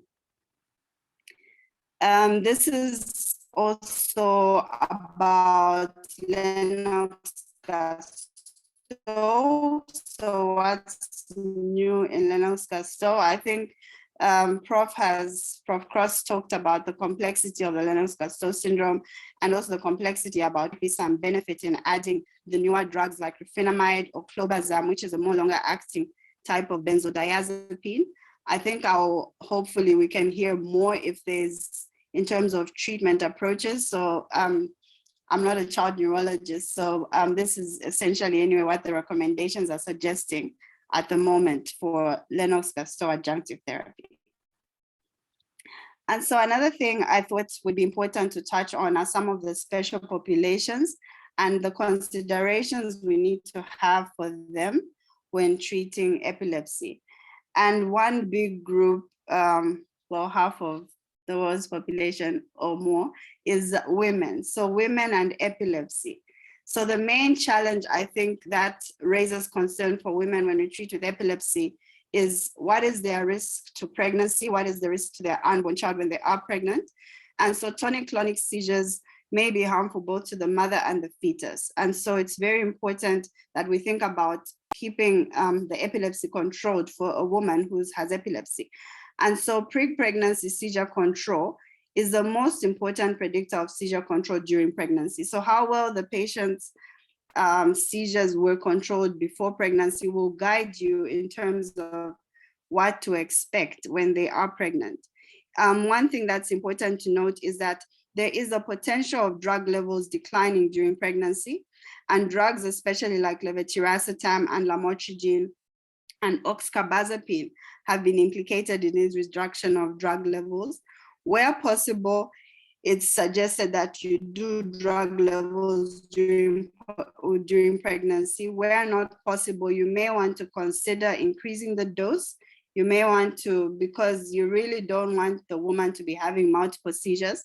So it's something that you have to consider based on the individual patient and think about a possibility of raising the dose for that case. Well, I think one thing that's important when we talk about drugs is what's the effect on the unborn child. And the general recommendation is that for all women who are on anti-epileptic drugs or anti-seizure medications, they should get folate supplementation. There's different or conflicting guidelines as to how much folate, but I think everyone agrees that they should get at least 0.4 milligrams per day while they're taking their anti-seizure medications. So some of the drugs that have been implicated in major congenital malformations, particularly, is valproate. So valproate, I think over the years we've found is not a good drug for women to start with. So it will cause hair loss, it will cause weight gain, it might cause polycystic ovarian syndrome. So even before they are pregnant, it causes issues. But then now when they are pregnant, valproate is the one drug that's been found not to only cause congenital malformations, but it also has been associated with neurodevelopmental disorders such as autism spectrum disorders, delayed cognitive development. Other drugs that are of note is phenobarbital, which is a drug that we use quite often in our setting, has been considered to be an issue. Drugs that topiramate as well. It's a newer drug. It's a drug that we also use in treating migraines, for example. However, it's been found, I think, especially in animal studies, that it can cause congenital malformations. And then it's also been associated with intrauterine growth restriction. So unfortunately, that's now on our list for drugs to avoid. We think that drugs like levetiracetam and lamotrigine are safe. And I think comparatively, carbamazepine has also been found to have low risk in terms of abnormalities in pregnancy. I think one thing to note is that with all these drugs, even valproate, which is a very good drug, as we said, for idiopathic generalized epilepsies, is that the effects are dose dependent. So in the setting where you may have to continue using that particular drug, you may want to use the lowest effective dose. The other thing is that multiple drugs will increase the risk of malformation. So the more you're using drugs in combination, the higher the risk. And so if possible to use one drug at an effective dose, that might be better. Recommendations at this time also suggest that breastfeeding should be encouraged in all women with epilepsy, whether or not they're taking medications. The other group I want us to touch on is people living with HIV. So HIV is a big problem in sub-Saharan Africa, and people living with HIV have an increased seizure risk due to CNS opportunistic infections, but also because of their immune dysregulation and metabolic dysfunction. It's important that we think carefully when we are starting treatment for epilepsy in patients who have HIV. So for those patients who you've identified a reversible cause, and sometimes, of course, the reversible cause might be relatively prolonged, say they have a meningitis, for example. So for such patients, a short-term treatment is recommended, and you may not necessarily have to treat them long-term, but you need to think about whether they have a diagnosis of epilepsy or not.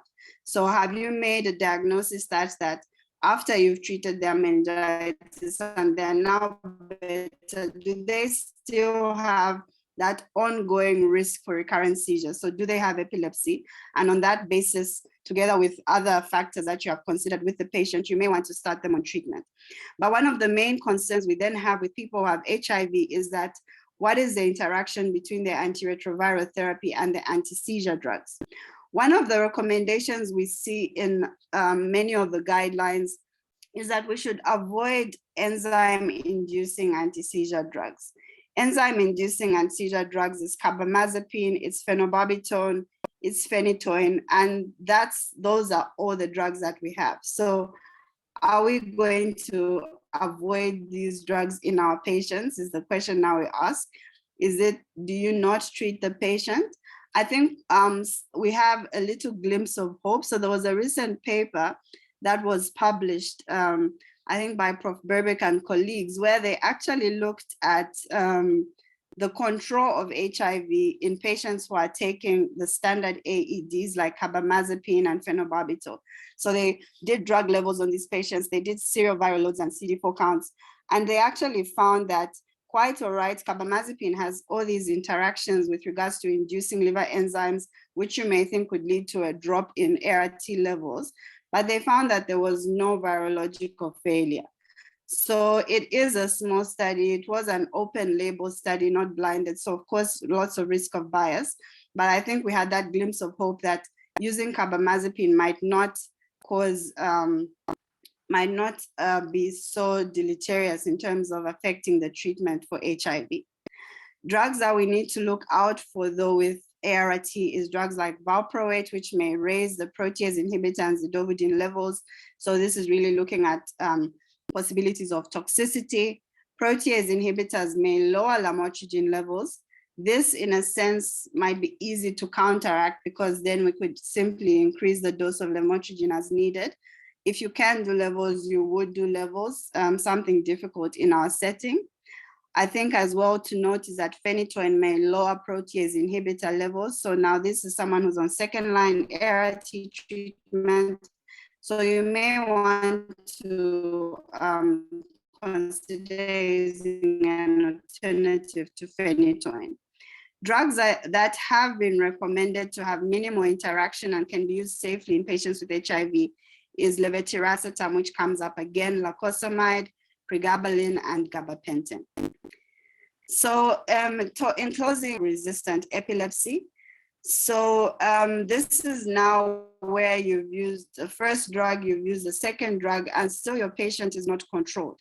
And the ILAE defines drug-resistant epilepsy as a failure of an adequate trial of two tolerated and appropriately chosen and used anti-seizure drugs, whether as monotherapy or in combination, to achieve sustained seizure freedom. So up to 30% of people with epilepsy are drug resistant. So meaning that you have the first 50% who respond, and then now in that 50% group, up to 30% of those are not responding. And the challenge with drug resistant epilepsy is that the probability of obtaining seizure freedom with additional drugs is very low, and it's been estimated to be less than 20%. And so such patients may need consideration of alternative treatments, such as epilepsy surgery and others that I'll just mention briefly after this. However, it's also, I think, something important to note that drug resistance may not necessarily mean medical intractability. And thus, it's imperative that we think of trying other anti-seizure drugs and considering the trial of other anti-seizure drugs, especially where alternative therapies may not be available, for example, in our setting. So there are several suggested treatments, and these would be non-pharmacological treatments in drug-resistant epilepsy. I think one thing that has been coming up more frequently now is the use of epilepsy surgery. And it's thought that we should be thinking about epilepsy surgery in patients who have frequent seizures with impaired awareness. And these are patients of which you have identified a focal cause. Resective surgery has been shown to have the best efficacy in lesion or temporal lobe epilepsy. So there is a type of epilepsy, as Prof. as well alluded to. So there's temporal lobe epilepsy, and particularly in this type of epilepsy where you've got an EEG that's supportive, you've got an MRI that is supportive. In such well-selected patients, there have actually been reports of up to 90% of remission of the seizures. However, benefits of epilepsy surgery have also been noted in non-lesion or temporal lobe epilepsy and in neocortical focal epilepsy, so epilepsy which is outside the typical medial temporal lobe. And I think epilepsy surgery is an underutilized option, and in some cases may not need very sophisticated investigation to make the diagnosis. And it's something that perhaps we should start thinking about and may offer a relatively more permanent solution for some of our patients as opposed to anti-seizure drugs. Another option that is recommended is vagus nerve stimulation, which is external stimulation of the vagus nerve. And it's recommended as adjunctive therapy for intractable focal seizures in those above the age of 12. In about 30 to 40% of patients, they achieve about a 50% seizure reduction, and it has minimal side effects. However, many of the patients who are on these treatments do not reach seizure remission, but there will be a reduction in their seizures. And it can be something that's of benefit in non-surgery cases. I think the biggest challenge is the availability of this service as well, especially in our setting. Other options have been considered. I think what I want to bring to light, and perhaps something that we can consider in our setting, is the ketogenic diet. So I think historically the ketogenic diet was recommended mostly in children, but we've seen more and more studies where there's benefit even being seen in adults. And also it's being tried in our settings. So the ketogenic diet is a very specific type of diet, needs very specific foods, and in some cases can be quite expensive. Here I just want to highlight a study that was done, or a report that was done by Nkole et al. With my colleagues, pediatric neurologists here in Zambia, where they actually tried the ketogenic diet on 3 children who had medically refractory or drug-resistant epilepsy. So of those 3 children, 1 couldn't tolerate the diet. The child was about 10. For the other 2, 1 actually went into seizure remission, and the other child had more than 50% seizure reduction. And they used a diet which sourced locally available foods within Zambia. So they had incorporated a nutritionist, other pediatric neurologists, and they actually designed a ketogenic diet that would suit our food basket, so the food we have available, and found, of course, a very small sample, but they found that it was effective in these 3 children. I think other issues I saw in the chat, a question about cannabinoids. I'll be happy to hear from Prof. Wilmhurst and Prof. Cross what their thoughts are on this as well. So lastly is medication withdrawal. So can we actually stop anti-seizure medication in people who are seizure-free? In the guidelines as of 1996, there were recommendations made that if someone's had 2 to 5 years of seizure freedom, you may consider stopping them. If they don't have a complicated epilepsy pattern, so they've got a single type of seizure, either focal or generalized, and they do not have concerning features on their neurologic exam, they have a normal EEG, perhaps this is someone that you can withdraw. Neurology published a practice guideline. And I think some of the things that are important to discuss with your patient as you are going to consider withdrawing medication is that there is still a long-term seizure risk. So when they look at patients who have tapered their medication versus those who have not, there's a 15% chance of having a seizure recurrence versus not having. If you haven't tapered, it's 7%. However, this difference was not significant. Another thing that has come out in the updates is that they haven't really found a difference as to when you taper, whether you taper after 2 years of seizure freedom versus 4 years in children. And the rate of the taper, whether it's very rapid, say over 10 days to a month versus over several months. Again, no difference has been found in the rate of taper. There is no difference that's been found as in when you taper after epilepsy surgery. So after epilepsy surgery, if someone's been seizure-free for a year versus being seizure-free for 4 years, again, no difference has been found. I think it goes without saying that if there's an abnormal EEG, the risk of recurrent seizure remains higher. This was studied in children. Another thing I think that's quite important or useful is that at the moment, though the evidence is not robust enough, we haven't found an increased risk of status epilepticus or death in an adult who withdraws from seizure treatment, because that would be something people would be quite afraid about, is that if I stop my medicine, am I at a higher chance of dying or going into status? And at the moment, there is no evidence to suggest that. What's also interesting is there is no evidence right now to suggest that withdrawing the anti-seizure medicines actually improves the quality of life. It could be, are we asking the wrong questions, or what does quality of life really mean in our patients? But the studies that have been done so far found that if you reduce medicines versus you don't, they really haven't found a significant difference in it improving the quality of life of the patients, which I thought was quite an interesting finding.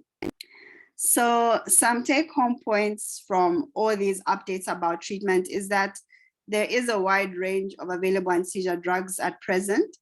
I think in sub-Saharan Africa, we are still largely dependent on the originally discovered anti-seizure drugs that I showed in the first 100 years of epilepsy treatment. But I think what's reassuring is it seems a good number of them are still largely effective, even though they do tend to have a worse side effect profile. I think more studies are needed in our setting about the drugs that we have and how are those actually working for our patients. For example, phenobarbital tablets. It's important to quickly identify potentially drug-resistant cases, and we need to think about reevaluating these patients. Have we made the right diagnosis? Have we chosen the right drugs? And see how we can optimize their treatment. Epilepsy surgery, I think, is probably underutilized for the management of drug-resistant epilepsy. I think it's something that we should be thinking about, how we could implement it in our settings, but specifically. We should remember women with epilepsy and their unborn babies and try our best where we can to treat them appropriately with the appropriate medication. Medication withdrawal is something that could be considered in well-selected patients. Thank you. Thank you very much, Melody, for a very interesting and enlightening talk. So now we'll go to the Q&A sessions. But before we go into that, I would just like to highlight that this webinar is part of the 4 longer webinars that will be conducted in this year, 2022. And this has been organized by the ILAE Africa Commission in place of the African Epilepsy Congress, which will usually happen every 2 years. But instead of that, this year we're going to have these webinars, and this is the first one, and then we're going to have the other 3 during this year. And these topics that have been chosen were chosen based on the survey that has gone through across several clinicians who are seeing patients with epilepsy across Africa. So thank you very much for joining.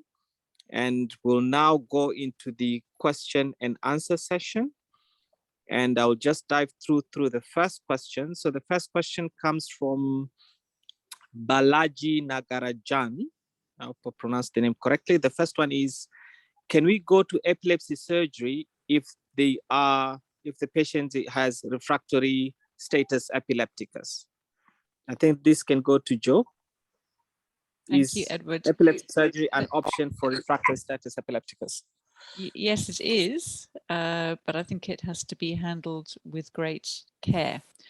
So it has most definitely been done in certain circumstances. And actually, I would bat it to Helen because she'll have more experience in that than me. I would have maybe 1 or 2 cases. I think she probably got hundreds.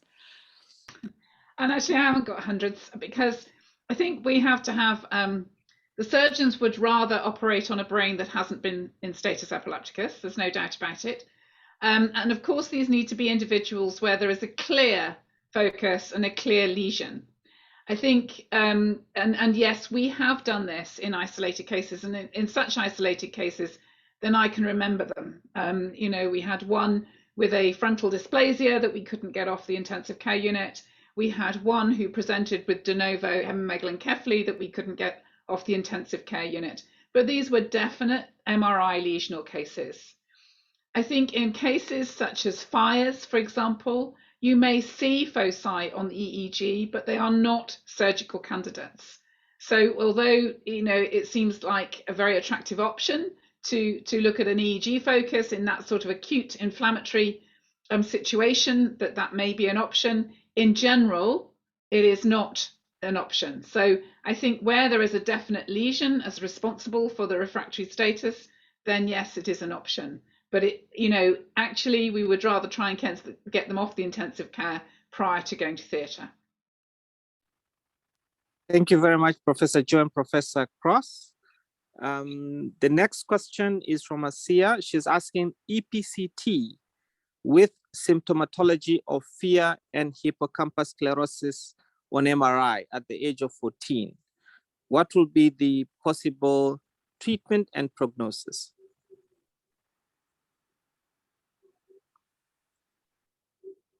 Who can take this on? EPCT. Maybe, could someone try? Are we thinking about epilepsy partialis continua, or? I think so. I think this person means epilepsia partialis continua. I think so.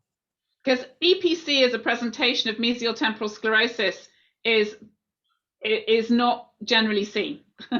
I have seen it, and motor APC is an evolution of a Rasmussen's encephalitis from a temporal lobe presentation, but as a presentation of hippocampal sclerosis and temporal lobe epilepsy, I'd be very suspicious that there's more to the underlying disorder, and maybe this is a progression. The syndrome of mesial temporal lobe epilepsy with hippocampal sclerosis would present with typical temporal lobe seizures. So you're looking for an aura, possibly an epigastric rising, possibly déjà vu, followed by possible lack of awareness, going on to automatisms, whether it be oromotor or hand automatisms. So, you know, you'd look for the typical mesial temporal seizures in association with hippocampal sclerosis to diagnose that syndrome. Now, if you're looking for the prognosis of MTLE with hippocampal sclerosis, in general, and when they first present, there may be some degree of remission of seizures intermittently, but in the longer term, almost all go on to refractory epilepsy. And we followed kids as well, some of which went to surgery, some of which didn't. And, you know, there's only a 10 to 15% chance of seizure freedom in the longer term. So if we see seizures with a temporal lobe onset, and even, you know, with seizures that may be occurring once a month or once every 2 months, we will seriously consider surgery. If it's EPC, I think you need to really think, is that the syndrome? And think about, is this an evolution to a Rasmussen's? which is a completely different management. Thank you very much, Professor Cross. So our next question is from Enoch, and he's asking, what would be the best anti-seizure medication for a patient who has concomitant active liver disease? I think this should go to Melody. Yes, thanks for that question. So, I mean, if we're talking about a drug that has little interaction or little effect on the liver, I would suggest a drug like levetiracetam. So levetiracetam actually has little interaction with many drugs.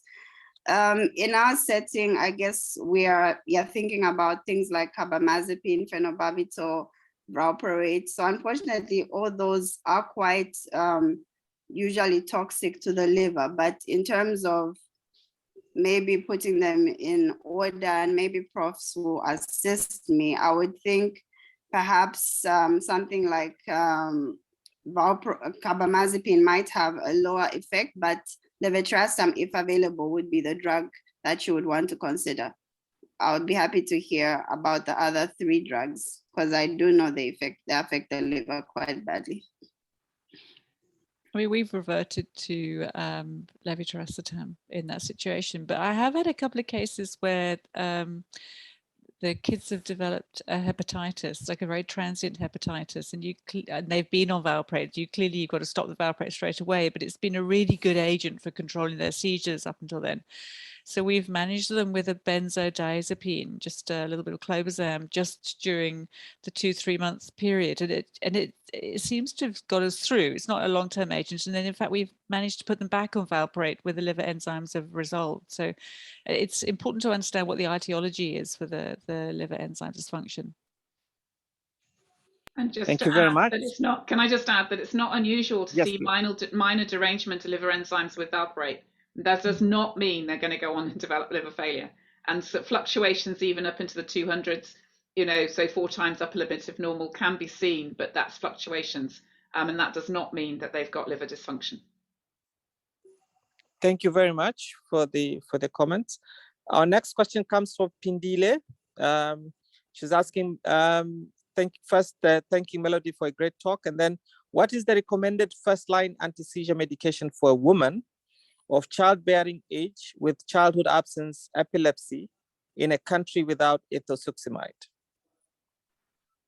Okay, thanks for that question. Well, the first thing I think to say about childhood absence epilepsy is it should be self-limiting. So generally above the age of 10, by early adolescence, we should be expecting it to be resolving. So I would think that during childhood, the patient could probably be treated with valproate. And then if we're looking at continuing the treatment beyond that, then we may then be considering something like lamotrigine. But I think I would like to hear from the profs about the CAE continuing into the reproductive age. But as far as I understand, it should be limiting by then. So probably in childhood, they can get away with being treated with valproate. And then going forward, I would consider something like lamotrigine. Yeah. You're going to leave that to me, Joe? I mean, Melody's right. That's pretty much what we've been doing. Yeah, we exactly. get them off it as they go in. Spot on. Absolutely. Really, but it's really frustrating not being able to get access to ethosuximide. I mean, that's you know, we've been shipping it in, but the price has gone crazy, and it's well, we've also had periods where we've not been able to access it, and adults have been taking liquid, yes, quite a large volume. So, and the capsules are expensive. So you're not alone, and it's frustrating because it can be so effective. But I agree, you know, in childhood absence, where you're expecting 70% of them to grow out of it, then I would use, you know, we can use valproate. Lamotrigine is the next alternative we use if they're older and it looks like JAE, for example. And levetiracetam has been used, although it's not as effective as far as I see. Okay, thank you very much. Our next question comes from Dr. Prince Kazadi. First, nice presentation, Dr. Joe. What do you think about the use of cannabinoid in the treatment of refractory epilepsy in the country like Democratic Republic of Congo with 300,000 patients suffering from refractory epilepsy. Yeah, it's hectic. So I don't know that in our setting, easy access to CBD is viable. The problem that happens is that you get desperate people, and I've had so many patients that have been trying to access it, and it's not the proper formulation. It's extremely expensive, and if it's used, it's got to be used in the correct setting. So it definitely has a role. And Professor Cross has led some of the major studies that have demonstrated where it is does have a role, but it's having the correct product and using it properly. So if you're dealing with refractory epilepsy, I would start right at the beginning about why they've got refractory epilepsy and making sure you've gone through all of the reversibles and all the other tiers before worrying about not having access to cannabidiol. Absolutely agree. I mean, the problem we have is that, you know, the evidence base is with pure CBD and in pharmaceutically prepared CBD, which gives quality assurance about reliability in content.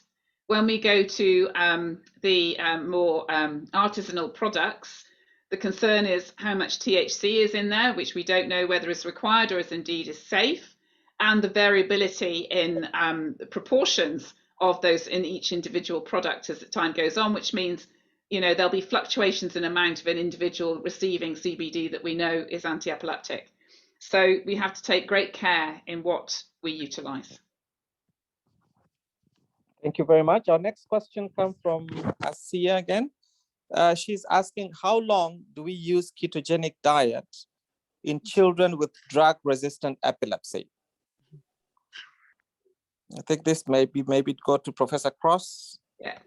I mean, traditionally, when we've utilized the ketogenic diet in children, we've said we utilize it up to 2 years. I mean, some children may declare before then that they don't want to be on it anymore. But if there's been a response, then the general view is about 2 years. There will be, and in 80% of children who have been on it for 2 years that have had benefit, they will be able to wean without deterioration. You know, it seems to be doing more than a standard anti-epileptic drug, whether it's partly due to the evolution of the epilepsy, but also maybe disease modification of the ketogenic diet. There are a percentage, around 20%, who we attempt to wean after 2 years and we can't, they go back to where they were. And there are a small number who stay on it longer, but at each time we have to weigh up the risk benefit of them staying on the diet, the risk of the epilepsy itself versus the risk of the side effects of the actual ketogenic diet. And there are some children who remain on it for a very long time. I mean, I've got a couple who went on it in early childhood and are still on it in adults. And they haven't, you know, because the benefit far outweighed the risks to remaining on the diet. So in general, 2 years, but there will be a small number where they need to continue. Thank you very much. Next question comes from Dia. She's asking, in a pregnant woman with JME who did not respond only to valproate, what to do? I think this can go to Melody. Did it mean who only responded to valproate or did not respond? Did not respond to valproate. Because I would think, I mean, so our recommendation is we don't want to use valproate in women who are pregnant or in women in general. Edward, I think the question is actually did not respond only to valproate. I mean, I think it is only response to valproate. I think that's what they meant. That's what would make more sense. Yeah. So I'll answer that question instead. So there are some patients here, as we saw as well, even in the studies, is that valproate has been found quite effective, especially for the idiopathic generalized epilepsies. And there are some patients who might only respond to valproate. So in this setting, what we are then trying to do is to try and use the lowest effective dose. So I think we would counsel the woman that valproate comes with a risk, both to the fetus and even the cognitive development of the child. But we can try and see what's the lowest dose of valproate that can control her seizures. And I would then keep her on the valproate at that lower dose. I think that's what I would suggest for such a patient. And similarly, it also applies to patients who might come already pregnant. So you might have a patient who's already pregnant and they're already on valproate. You don't want to just take away the medication suddenly. You probably want to weigh your options. Is it better to just leave them on this? They've been well controlled and counsel them about the risks? Or are you going to think about switching them to a safer drug, and what are the implications of that switch to switching them, say, for example, to levetiracetam or lamotrigine? So those, I guess, would have to be individual decisions made. But in that case of this woman, I would keep her on a low dose of valproate. Thank you. Next question to you again, Melody. Is there valproate risk in lactation?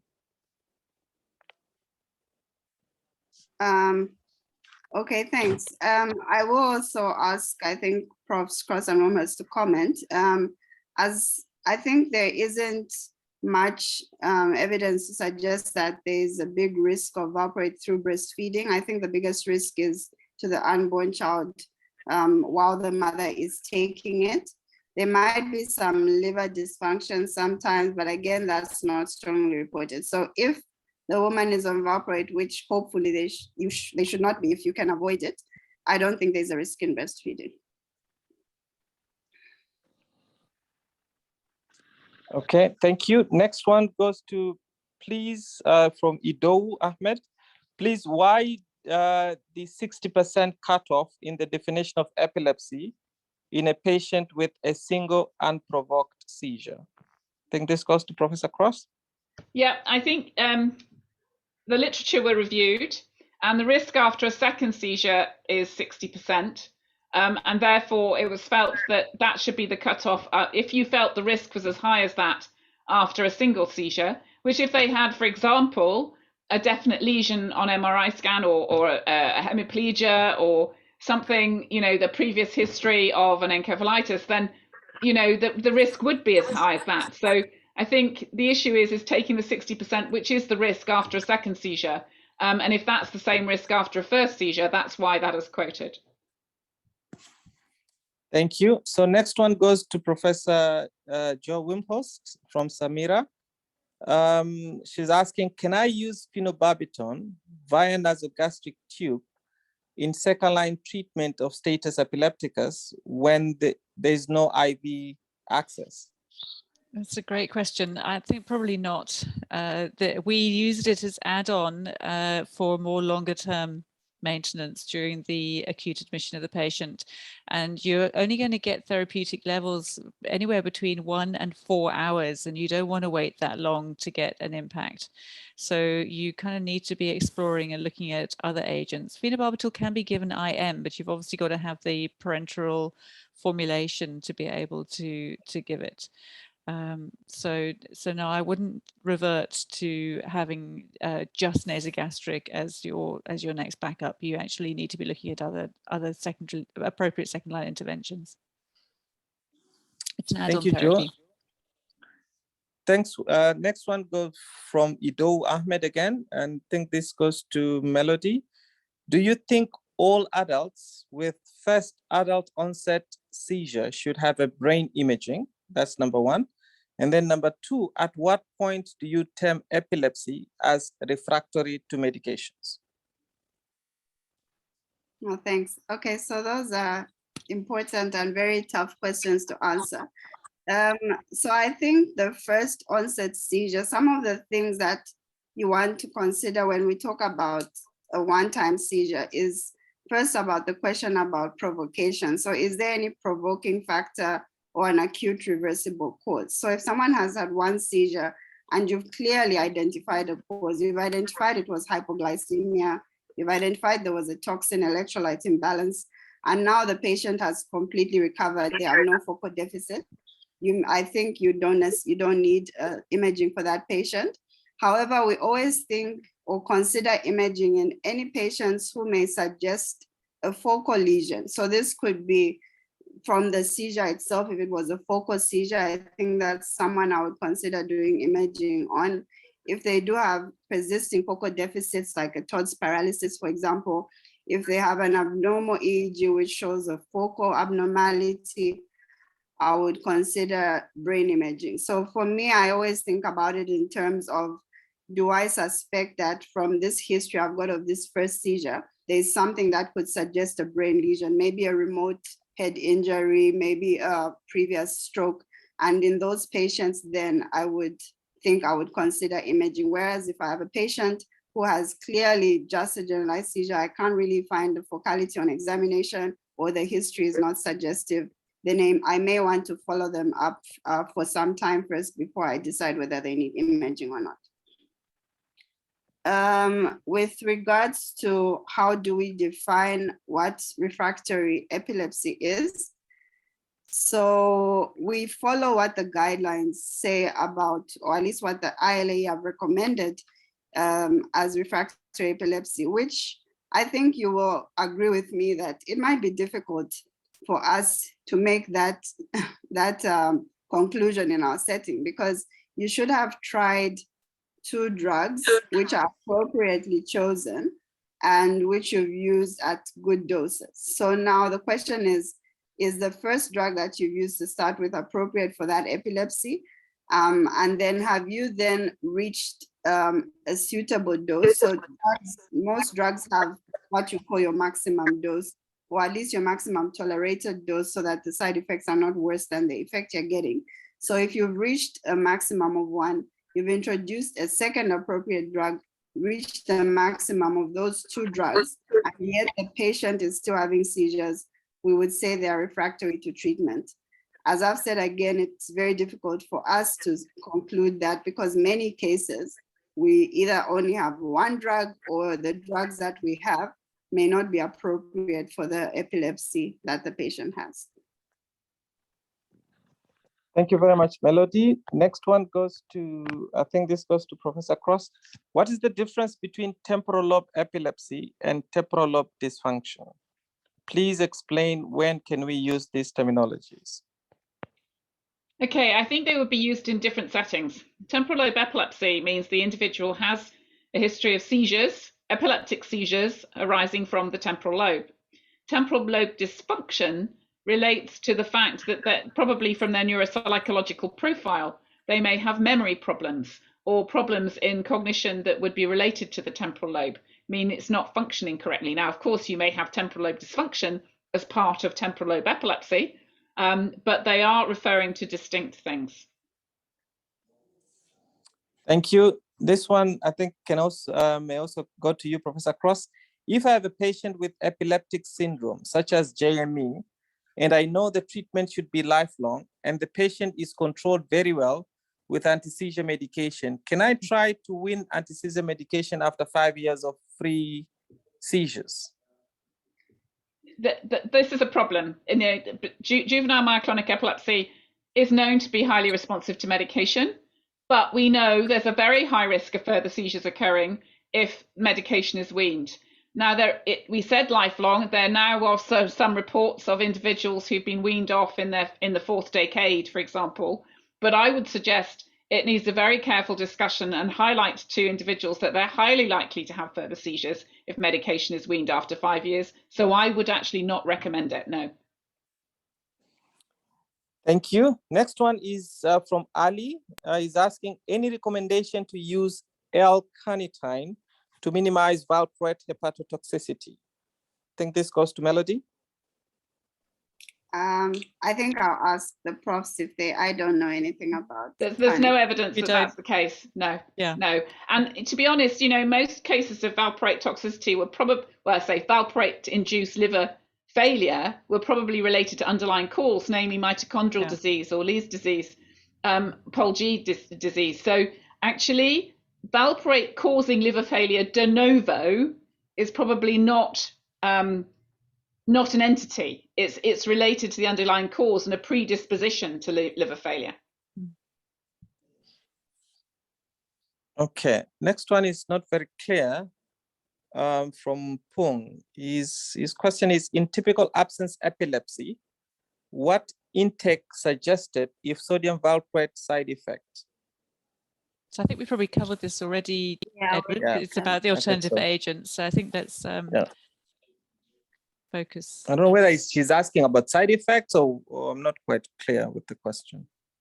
I think but she's it's fine. asking about alternatives.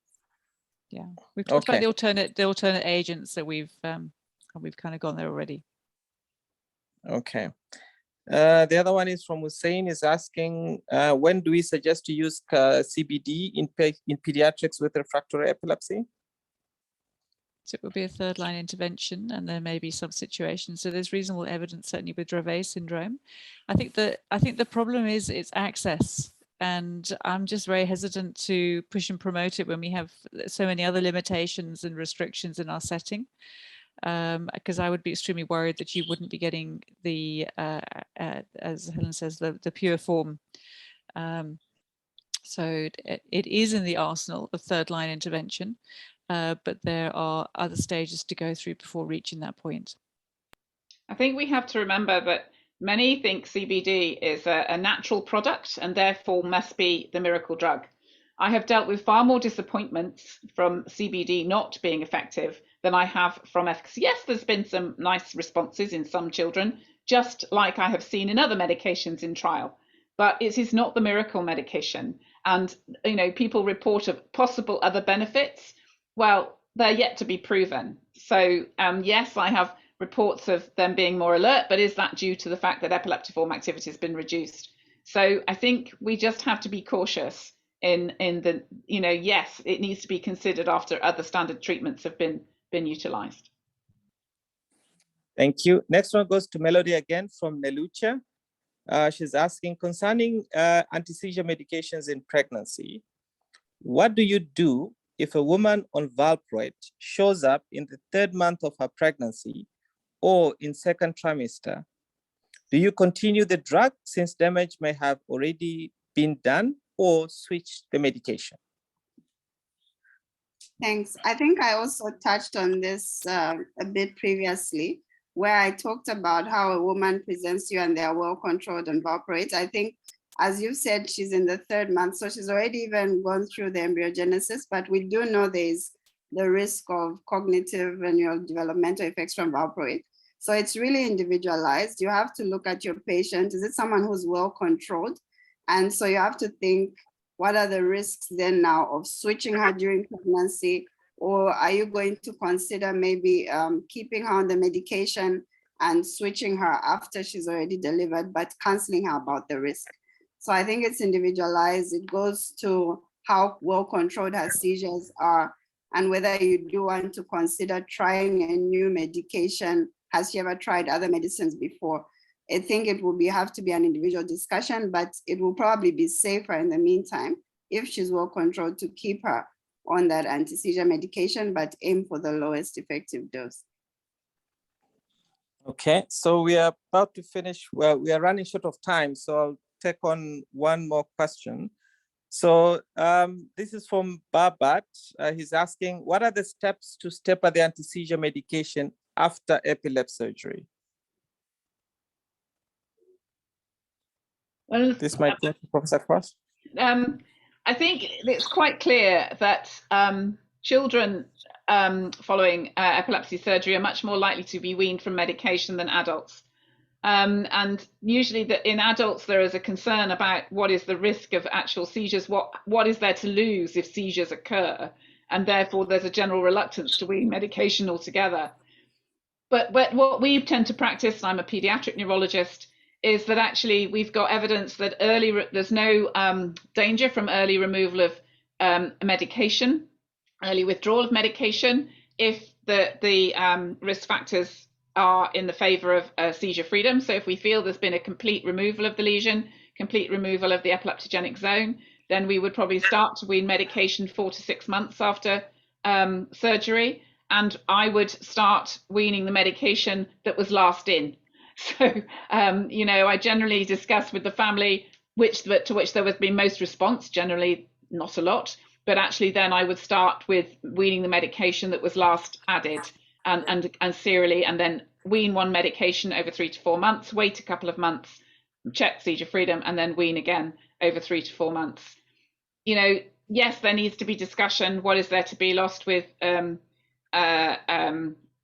there is a recurrence? And in children, it's better to know sooner rather than later that whether there's going to be a recurrence. And the evidence is, if you get a recurrence, it was inevitable. It's not related to weaning the anti-epileptic drugs per se. And we also know with children that the cognition is going to be better if we wean them off the drugs. So, you know, there is a push for children. In adults, it's more difficult. They may have driving to lose if they have a seizure So some of them, elect to stay on a single anti-epileptic drug. Okay, thank you very much. And thank you very much for all the members who have, all the attendees who have joined the session. I think we could all agree this was very educative and very enlightening for everyone. And thank you very much, all the speakers, Professor Joe, Professor Cross, and Dr. Melody for very interesting talks. Like I said, this is the first of the longer webinars. We're gonna have the second one, and information will be circulated to all of you so we could all attend and learn from the sessions. So thank you very much, and have a good night. Thank you. Thank you. Bye night. Thank you. Bye.